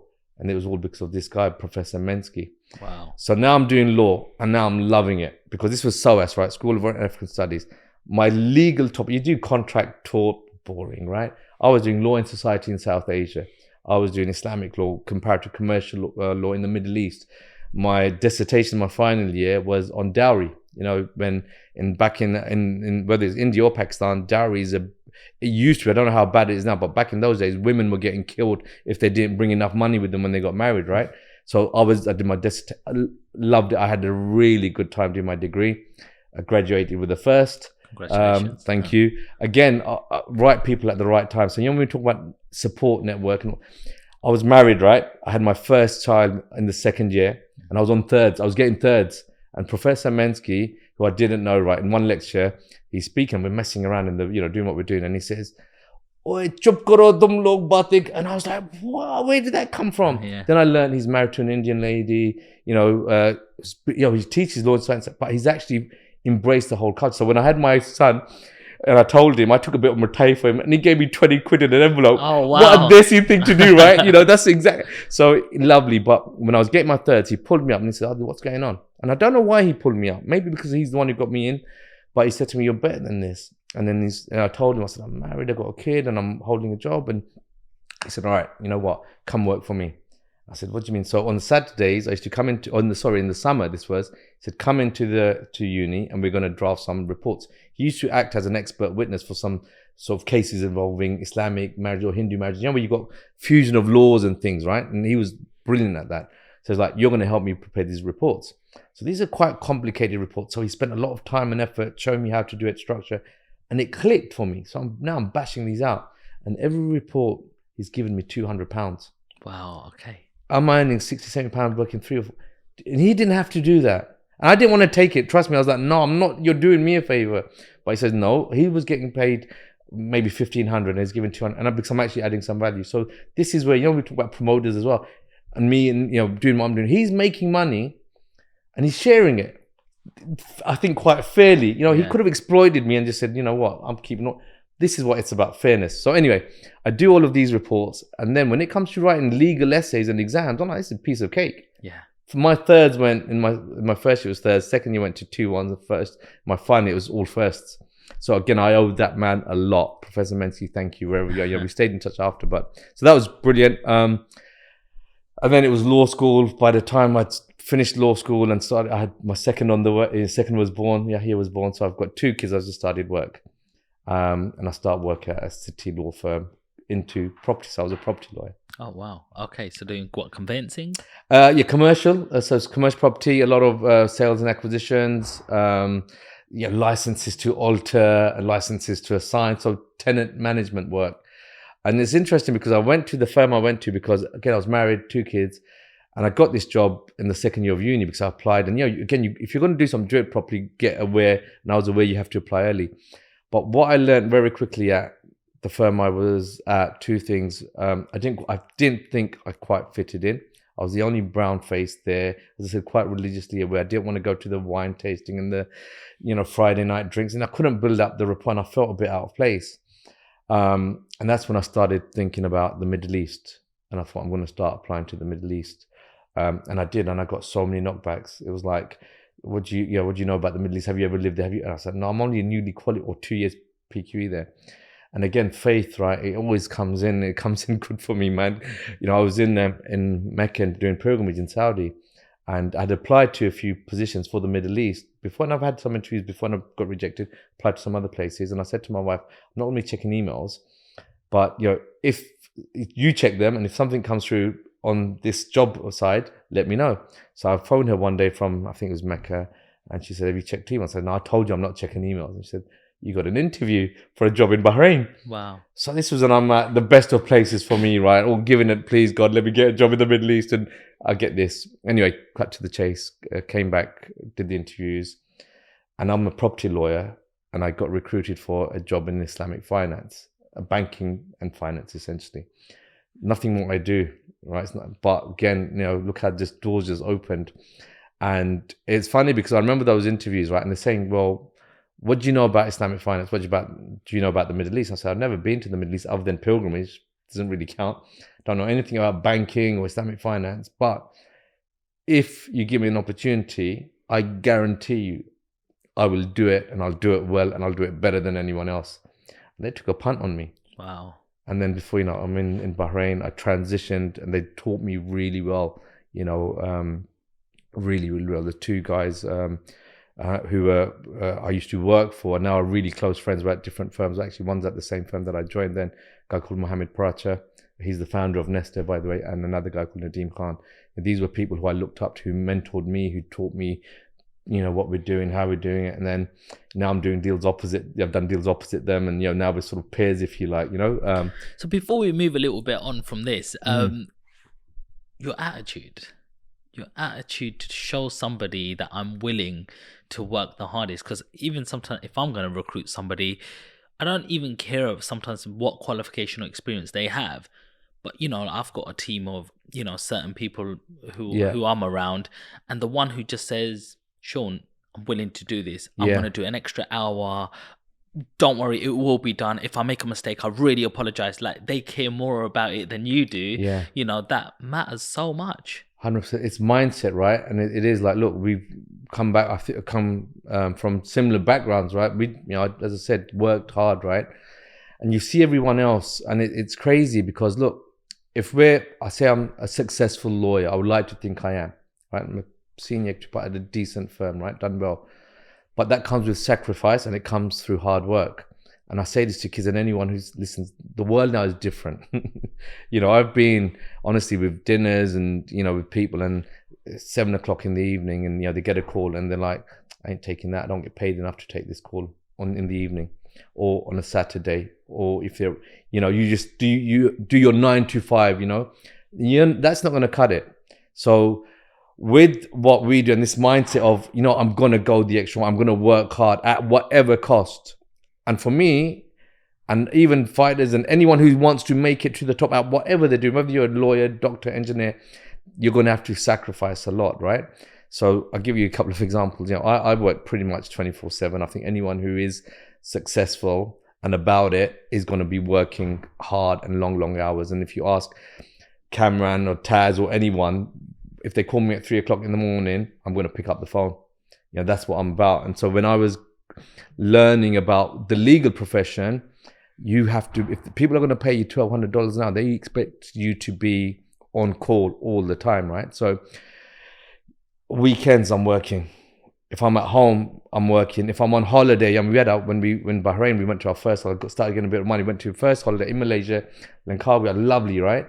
Kids are, thinking, we're here. What am I doing? I'm just working. I'm on calls, I'm on my laptops out. Kids, they tell me, that's funny, but that's what you got to do. If you want these sorts of holidays, that's what you got to do. Make sacrifices. On the weekend, right? You just have to give that grind. Now it's a different generation. What is? I don't know what we're on, a generation Z or Y or whatever, right? Millennial. I think we passed that even. I see it at work. When I was working, I didn't go home until the partner's going home. I could have done my work. It could be 7 o'clock, 8 o'clock, and I'm like just waiting. At the very least, I'm going to say to my partner who I'm working for, I'll finish what I do. Do you need me for anything else? And if he says yes, I'm sticking around. If he or she says, no, I'm good, go home, then I'll go home. I'm not going to go without asking.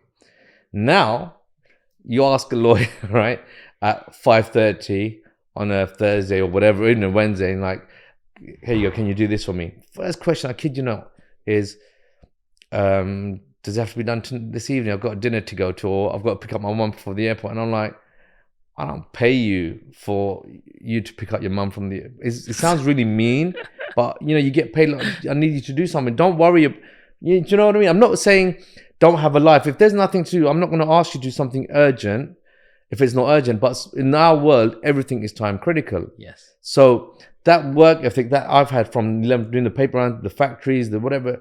it doesn't mean you work less harder as you become more successful. I think you just work even harder, but not everyone's about that. Yes. And that's why you think, whether it comes to lawyers or boxers, I think it's a similar stat. Your lawyers, 2% who actually make it really successful. Same with boxers, right?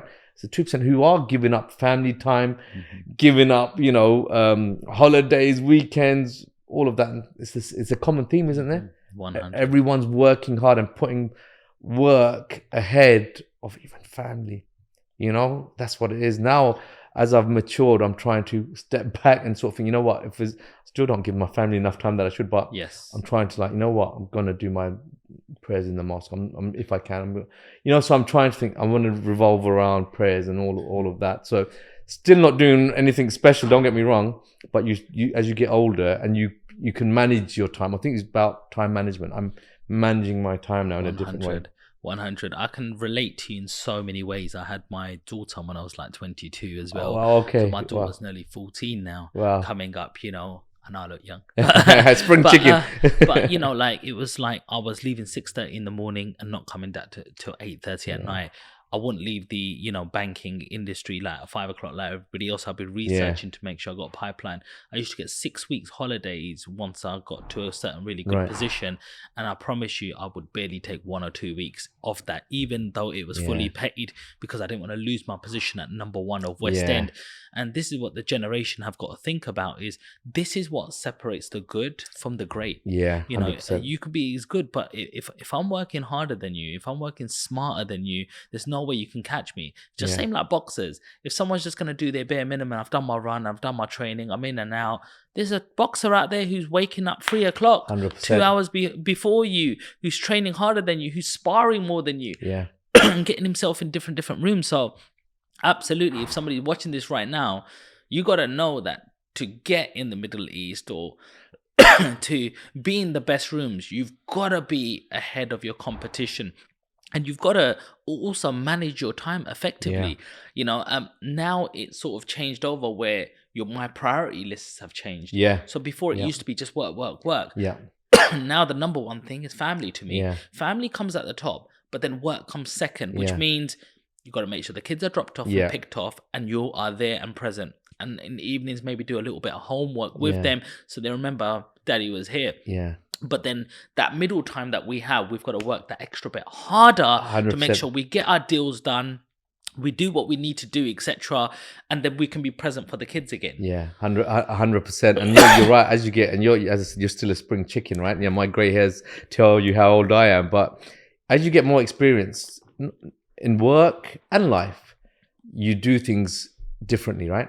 So I can do things a lot quicker now. Client work, something that takes maybe an associate 3 hours, I'll have done in 30 minutes. That's why I charge out at $1,200 and the associate charges out at $600-700. What she can do or he can do in 3 hours, I do in half an hour. Do you see what I mean? So that gives me more time to do other things. And I think, this whole generation, it's good because this advice I think needs to be given, right? There's a certain level I feel of expectancy now, or this, we deserve it, entitlement. Even my kids, we want. I'm like, if you want, you got to get. You talk about you've got a young daughter, right? For my kids who are growing up, I don't believe in unconditional love with my kids. Honestly, bless them, they're really good kids. But it was like, you know what? If you do the right things, I've got your back 110%, and I'll support you 110%. But if you're gonna mess around, if you're not gonna study, and you think dad's here, dad will sort it, you're on your own. It's not about getting the best grades. It's not about being the highest achiever, but it's about giving it 110%. If you're giving it 110%, whatever there is, I'm with you. But if I know you're out and about, you're doing this, that, and the other, and then you mess up your exams or mess up whatever you're doing, your course, then you know what? You got to know about it. You're gonna know about it, right? Well, I'm not. As you say, if this entitlement of it's all right, whatever I do, dad's here. Like we were talking about Eddie Hearn, right? If he thought dad's made enough money, he's done this, I don't need to really work so hard. Why do I do it for? He wouldn't be where he is. Mm-hmm. And that's it. That's the sort of mentality with with your kids and the future generation. You just got to let them know, no matter what position you're in, you got to graft, you got to work hard. Mm-hmm. So Adil, tell me, how does somebody go from an employee in Bahrain and make it up to a partner? How did that happen? Man, it's again, I would say first of all, prayers, right, and your parents as well. I've got to put that out there. But it is some of the things we've talked about, right? It is just literally working hard. You've got to look as a boxer as well, right? And I'll give it back to boxing and draw those comparables. Law and boxing. I've got to be a really, really good lawyer. If I want to aspire to become a partner and a senior partner at any international law firm, I've got to know my game. And my game is law and banking law now, right? I've got to know it better than anyone else. And if you're a boxer, you got to be the best, right? You got to do all the training. I've got to do all the reading. I've got to do all the courses, all of that. You continually develop. And I'm still learning. And I learn from my associate, who's brilliant. I give her a shout, Chaya, if she's listening. Brilliant. We speak and we learn. So you've got to have this mentality of we're always learning, right? It's hard work. But more than that, it's about, I think, becoming a good lawyer is one thing, but then becoming a partner, you've got to attract business. You've got to attract people to want to work with you. So I can't pretend to be anyone other than who I am, right? So some clients or some people who are marketers may think, you know what, not for me. He's not, to the point enough. He's not direct enough. He's not aggressive enough. But every lawyer has their style, right? For me, I'm just who I am, and I'll tell it how it is. And I think I know how to build rapport with whoever's in front of me. So, we can have a chat, and by the time we leave, I would like to think, we're friends almost, I've known everything about that person from what the business is about. So that person knows I understand the business. And that's not only during them, it's actually before. This is where the hard work comes in. So if I'm going to go as a senior associate or as an associate, you're just getting fed the work, right? The partners and just saying, here you go, here's this deal, do it. And they have a bit of an have a say into supervising, but really you've got a team doing the work. My real job is going out and getting it in and keeping my team busy. Mm-hmm. If I go out there and I can't relate to whoever I'm in front of and I haven't got their trust or the credibility, they're not going to instruct me, because lawyers are to a penny now. Good lawyers as well, mind, who are at other international law firms. So I've got to have something about me. And I'm not saying there's something special about me, don't get me wrong. But what I do before I go into a meeting, I will do my homework. I will know everything about the business, the person who I'm going to be speaking with, if I'm meeting them for the first time. So you go and you're not like, tell me about this. I'm like, you know that thing that happened last week? You know, so they're like, oh, he knows about what's happened. You know about them. And then you start getting into their own interests as well, building rapport. And if you can relate to people, build up that rapport, then again, naturally, people think he's a senior partner at a very good firm. So we know that side is sorted. And actually, you know what? He's a good guy as well. I want to work with him. And funny enough, most of my clients now are really good friends. So, you know, this we did a really interesting deal with Hamza, with Select Group. Select Group are in Dubai. They're one of the biggest real estate developers there, and a really good client. I've done a lot of pretty much all of their financing work for many a year now. So again, I know the client well enough to say, listen, come and meet with Hamza and his dad, you know, have a chat to him. Because I know he likes boxing, he's a fitness freak as well, you know, really fit, you know, guy. And, you know, when you've got a relationship like that, it's not about law, it's not about adding value to their business, but it's like, hey, come and have a meeting with these guys. I know someone. And because of the trust they have in me, they're like, Adil's not going to put me in front of someone who isn't worth speaking to. You know, do you know what I mean? And they had that meeting as, I'll do it for you, Adil. You know, that's what it was. And that's the sort of credibility you need to build as a partner. So it's, again, hard work, not being shy as well. Because I remember when I was an associate, you know, you go into these conferences and you got a network. Of course. And I was shameless. I would just interrupt, say, hi, my name's Adil Hussain. And you're like, again, someone said, what the hell? You know, go away from me. But more than often, most people are like, hey, nice to meet you. Yeah. Exchange cards. And then, hey, afterwards, you know, let's have a coffee. So be confident. Don't, don't worry about failing. Don't worry about what people are thinking. Just have your vision and focus and just go for it. Because I don't want to be a lawyer just to be an associate or, you know, not make it right to the pinnacle of where I was going to be. No. If you're going to do something, don't do it half. Go for the full. 100. So tell me the vision about Legal Blows now. So before you was telling us you want to create a community for the South Asian sort of crowd. You want to look after boxers. You want to share physios, legal advisors, what people are doing in terms of insurances. Tell us a little bit more about this. Yeah, so I think Taz summed it up really well. He said what the vision is for Legal Blows is to be a one-stop shop for the boxing world and then beyond. Because what we're doing in the boxing, you can apply it to any other professional sport or many aspects you can apply to other sports as well.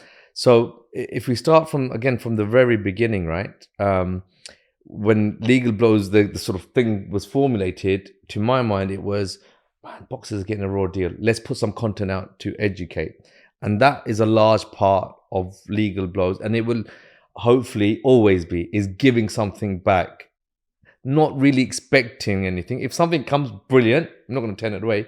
But the whole ethos, the ethical side of Legal Blows is to help and support particularly the young fighters, because we talked about your Tyson's, just they can afford proper legal advice. They've got teams that they can pay and get high quality advice. But for the young gen of next fighters coming up, you know, some of them haven't got that support network, and we wanted to provide that support for them. And you touched on your brilliant community for the South Asian boxers. When again Legal Blow started, it wasn't about Muslim fighters, South Asian fighters. It was just about helping fighters. Yeah. And some of the first fighters I spoke to, so Robbie Davies was one of the first I spoke to. You know, following his foot injury, horrific foot injury, you know. And I've spoken to Jermaine Franklin, you know, Devon Miller and others as well, right? Not from the Asian community. The reason why Legal Blows has attracted South Asian fighters is because that's where I'm from. That's Taz Camp. That's Hamza. You know, we're from that community. And naturally, you're going to get people from the community attracted towards you, right? Yes. It's not as if we're exclusive. It's not. So anyone listening, we're not. I will help anyone and everyone who needs it or who would like me to, to assist. And that's what we're about. But naturally, you get drawn, and the South Asian fighters are coming and speaking. Some are reached out to, but more and more, the young kids are saying, oh, what's legal blows about? Can we have a call? I was speaking with one the other evening, 1-0 in Blackburn, sort of saying, seen some of this stuff is really interesting. Can we have a chat? And it was just a chat. And that's what I've done with a lot of these fighters. It's just started off as a chat, gone through 1 or 2 issues, and then just let them know I'm here. So that's what it is now, right? As I said, the bigger vision, when you've got, I think, quite a unique team. So I would like to think I'm a really good lawyer, right? Top of the game in what I do. And I understand contracts, right? I understand legalities, business, investment structures, which I can apply the corporate world to the boxing. That's what I'm really upskilling the business side of boxing, right? And getting better deals for boxers. And we might start acting for managers and promoters as well. Anyone who wants to work, we're happy to work, but we'll tell it how and try to do something the right way.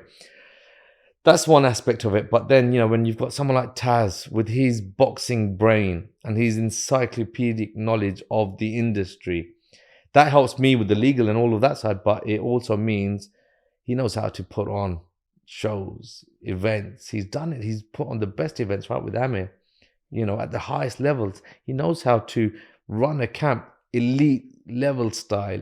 He knows the best coaches. He knows the best sparring partners. So maybe, we start getting a few fighters under the umbrella, whether it's the Legal Bros umbrella or separate, I don't know. But we've got fighters who we're looking after. We're doing, if they with other promoters, we can do the contracts. We might sign them up ourselves if we get, the right sort of financial backing, which we're working on, things like this. So we're signing up fighters. We've got a good team with Taz, who knows how to create a global superstar in Amir, and now working with Hamza, who, God willing, will be the next, trust me, God willing, he will be the next big thing. We want to see, everyone believes that, and he's that good. So there's almost a blueprint. Why not replicate that for others as well? Mm-hmm. And then, like you say, when the blueprint is there of how you deal with the legal and the business side, and then you've got how you manage fighters, what's the best nutrition for them? We've got a nutrition, or Taz knows the best nutrition team for a particular fighter based on that fighter. Where do you get sorted with your recovery? We know who that is. Taz knows who that is.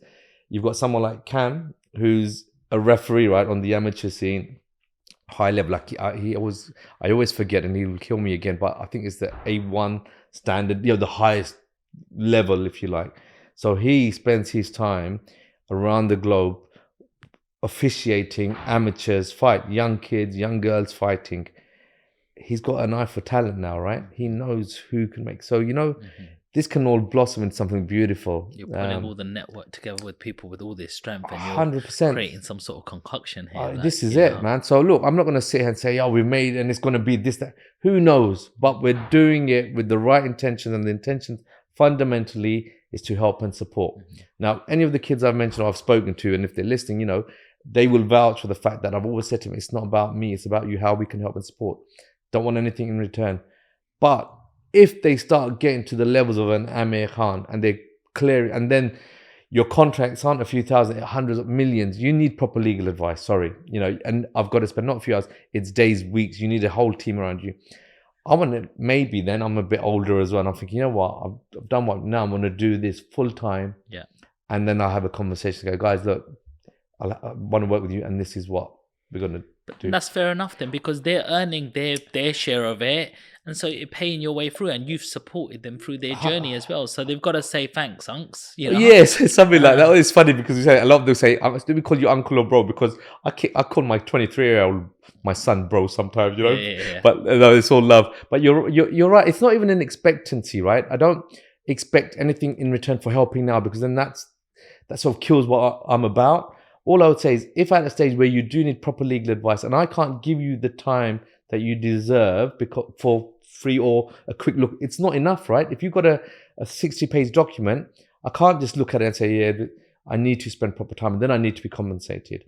At that point, I would say, this is what I would expect to charge if I was working on something like this. And by all means, go somewhere else, shop around, and if you think you're going to get a better deal, and you choose to go with someone else because you think I'm too expensive, I'm being greedy, no issues, because you do what's best for yourself. All I've done, like I do now when I speak with clients, they ask for a proposal, I put down a proposal based on my expertise, based on what we call the scope of work and what I think it's going to cost. Same thing. I'll tell you exactly the same thing. This is what you've asked me to do. This is how many hours I think it's going to take. This is my hourly rate, or this is the fees I think we're going to, yes or no. And if they say yes, great. If they say, I've got another quote, right? Like we're talking about promoters, right? If you've got you're a boxer and you've got 3 offers from 3 different promoters, you're going to go for the best one, right? Same on this stage. You go for the best lawyers, best accountants, and have your options. So if they go and there's another lawyer better than me, cheaper than me, I'll probably be the first one saying, you know what, that's a cracking deal. Go for it.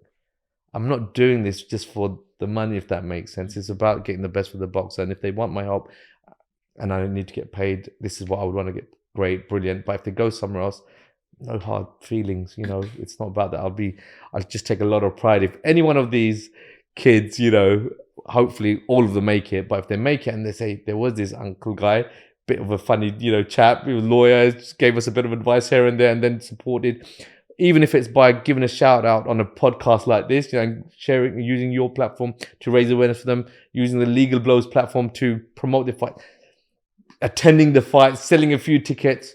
They just say there was someone who was just wanted to help. I'll give myself a tap on the shoulder and say, thank you. You know, thank you, Adil. You know, what you set out to do, you've achieved. And even if they don't say thank you and they reach the top, I'll still take satisfaction in that as well. It feels like you're doing a lot of it for the love. I can feel a lot of love right now. Yeah, you know, again, Sean, it's funny. I'm sure I know a bit about what you've been doing, right? And you give a lot as well, right? And then we try. we try, right? And that's all is we try. We don't do anything, you know, really special. Perhaps people do much more than us by charity work and giving up more time. But what little we can do, if it makes a little bit of difference to anyone, it means a lot to us, right? Course. You know, that's what it's about. Sometimes money just don't make you feel the same. You get another grand come in, great. You add that onto the accounts, etc. But somebody goes, but you've really helped me. You've changed my direction and you've impacted my life. It's like, wow, I'm giving back to the world now. That's satisfaction, right? You know? And you know, I'll tell you something as well. Sometimes when you're of this mindset that you're giving and you're not getting paid, people don't understand it. So I've had so many people sort of say to me, yeah, but if you'd done this, you should have taken X%, or you should have at least charged them this. I'm like, it's not me. That's some people who on the outside who you're not working for, but there's people who, I'm not talking about anyone now who I'm working for, but I know the game well enough and I've been around long enough in terms of even with clients who ask for free advice, you know, and they don't want to pay. I give it. I'm like, no big shakes. And they think they're being clever, crafty, and they think you're stupid. You know, they're like, oh, I've got this bit of free advice. He looked at this contract without even charging me and let me give it to him again. And stupid idiot. You know, he's not even, I'm not stupid. No. I know you're using me. No problem. Use me. I'm allowing myself to be used because I think I'm helping, you know, but don't think for 1 minute, I don't know what your game is. Yeah. And I tell you something, man, what I've realized is, you know, you get a lot of love when you can give something. And when you can't give or you stop giving, that love is gone. And I don't even think it's from that same person you're expecting the same love from. Sometimes you help people here, but then beautiful things come your way. 100%. And you just think, where did that come from? 100%. And people go, how did you get so lucky there? How did you get lucky there? Yeah. Because all of the stuff you don't see. And these things, some of these people do take you for a ride. And they're at this level and you might be at that level, but you come down and you go, right, let's just talk like normal people. I'm not better than you because I've got a better pound note. Yeah. And you're talking to each other and, you know, they're trying to outdo you on a deal. And you're just like, look, I'll give it to you now. But listen, you've just cut your future losses, like your future wins now. Yeah. Because I could have taken you to a really big place. 100%. But now you've done that. We're going to serve each other. Yeah. And let's just leave it there because that's all you want to do right now. 100%. But the people who like, you know, give you over and beyond, you're like, I want to do something for you. You know, and even if it doesn't always surface, because it is a numbers game as well. And not everybody's the same. Not everybody will see your vision. Yeah. But sometimes just down the line, so many beautiful people. Like, for example, this podcast. Yeah. I've had like Michael Venom Page turn up and he's that, number one in Belgium. And you Google him and he's got millions of views. And I'm like, that's coming out next week. Have I actually stopped and thought about who I've just had on? Yeah. 100%. You know, and we done some nice videography where he's kneeing me in the face and punching me because I know these are the shots I can edit up and look nice. And it might go viral for clickbait. You don't know. But I'm like, have I appreciated that? You know, someone 100%. Like yourself, I can see, like, how did, you know, we connect? I'm just thinking about it and I'm just thinking, tomorrow you could be the next biggest thing. And I've already got my interview Yeah. with you in the early Yeah. doors, or we've at least created a connection. Yeah. I never looked at how many followers you Yeah. have. You said, let's have a little conversation. Let's have a Yeah. conversation. I want to know who you really are. Yeah. If you have good intentions, let's do Yeah. something, because I know you're about the next generation. You're about community. With a good heart, I'm like, more of these conversations need to come Yeah. out. I don't care if you don't even blow up tomorrow. Yeah. I'm happy having this conversation. Yeah, 'cause I know appreciate the that. Much love. the amount of value that you're bringing. And oh, mate, like, honestly, like, boxing is I'm a real big boxing fan. Yeah. Love the heavyweight and all of these youngsters. I love the mindset and discipline. Yeah. Because I do believe kids nowadays really do need that, because so many of them are not accountable for anything. It's just like, maybe, yeah, I'll do that. Oh, it wasn't good for me. Yeah. But where's your discipline? Where's your art? Where's your waking up time, your training time, Yeah. your study time, your routine? They don't have that these days. But I do see that in boxing. And that's why I think even like army training should be like compulsory. Get up this time. Boom. Let me check your bed. Is your shoes polished? This discipline doesn't ever leave you. And it's that military discipline we used to have when we were 100%. young. It's like, your dad's like, what time are you getting up? Not in my house. You're not doing this. You know, and these are the traits we pass on to our next generation. No matter, even if people think sometimes I'm cruel. How do you instill discipline into somebody who's getting up in a silk robe now in a £3 million mansion, where you still make that person work for everything? So 100%. I'm not going to give you this at the end of the week. You can look at all you want in that catalogue, but I will give it to you. I need these grades, son. Yeah. You know, and what are you doing for this? Or that's at half term. We can have a look at this. That's not even a promise. You like that Lego seat? I know you want to be an engineer. Like, we'll get you that. But what are you doing? Are you doing your Atom Prime learning? Are you doing your English tuition? Are you doing your maths tuition? Let me have a look. Let me have a consultation with all your tutors, and then we'll think about it. And so we've got to be smart now, because we can't go get to the shop and stock the shelves. It's just not that life no more. 100%. So how do we play that chess piece where we're creating that hard-working mindset that I need to do something to get something? And we get this right for the first 15, 20 years of their life. I'm confident the rest is sorted. 100%. You've hit the nail on the head, and it's sort of this tough love, if you want to call it that.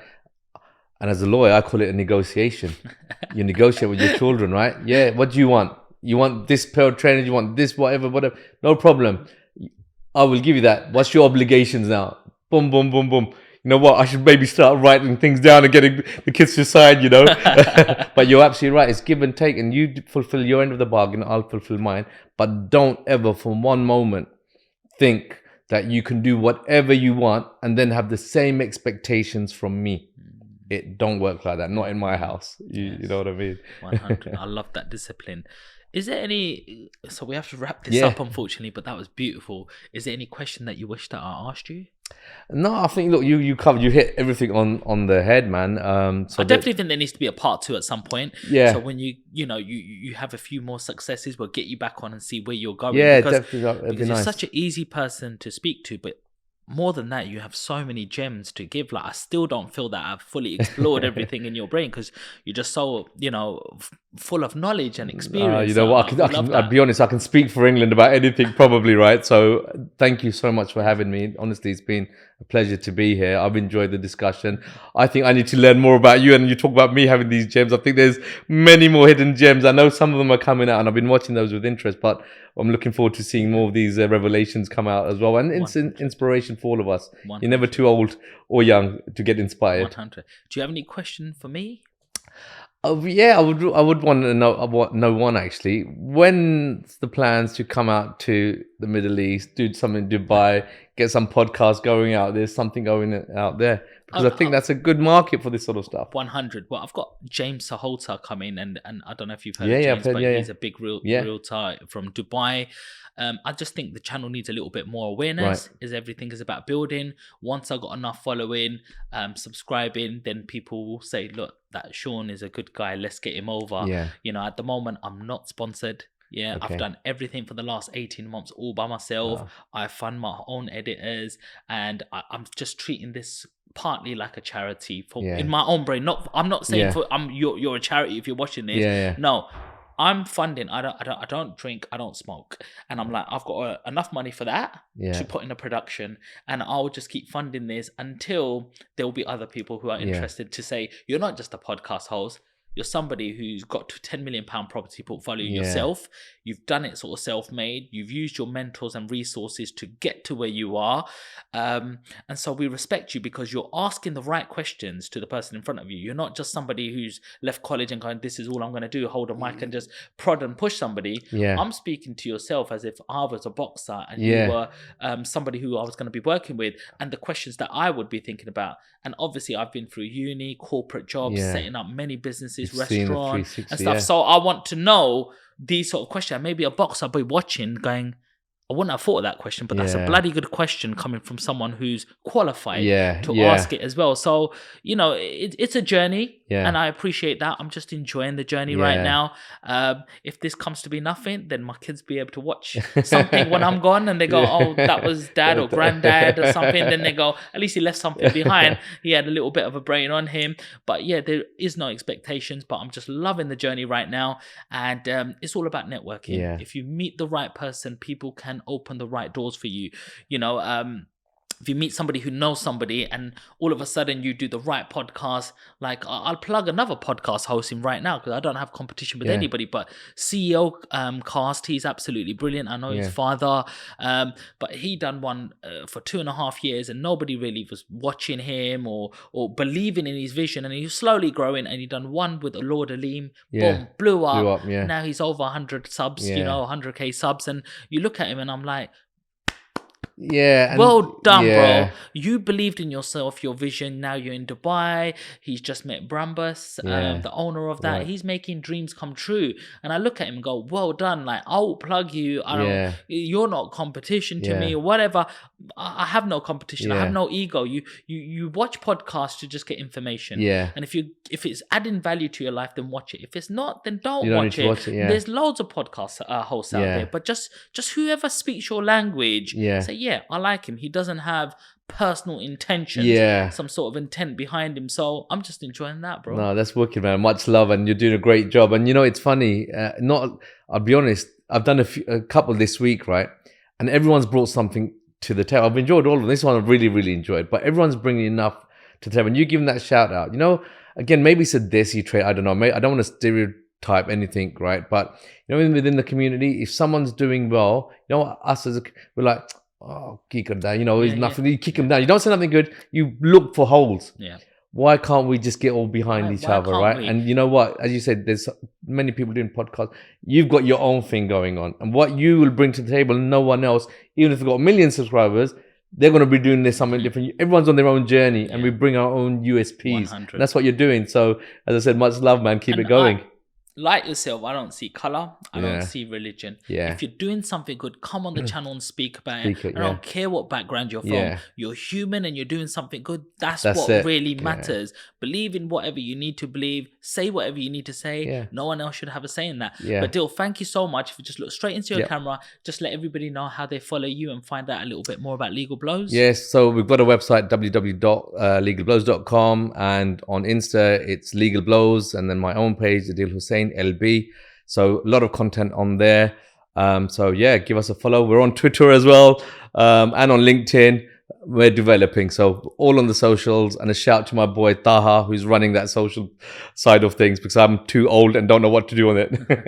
There we go, guys. I hope you really enjoyed this episode. I know I have, and maybe we might have unlocked a key to having more people that you want to hear from as well. But don't forget to leave us a comment, leave Adil a comment, anyone else who you want, tag them in the comment section.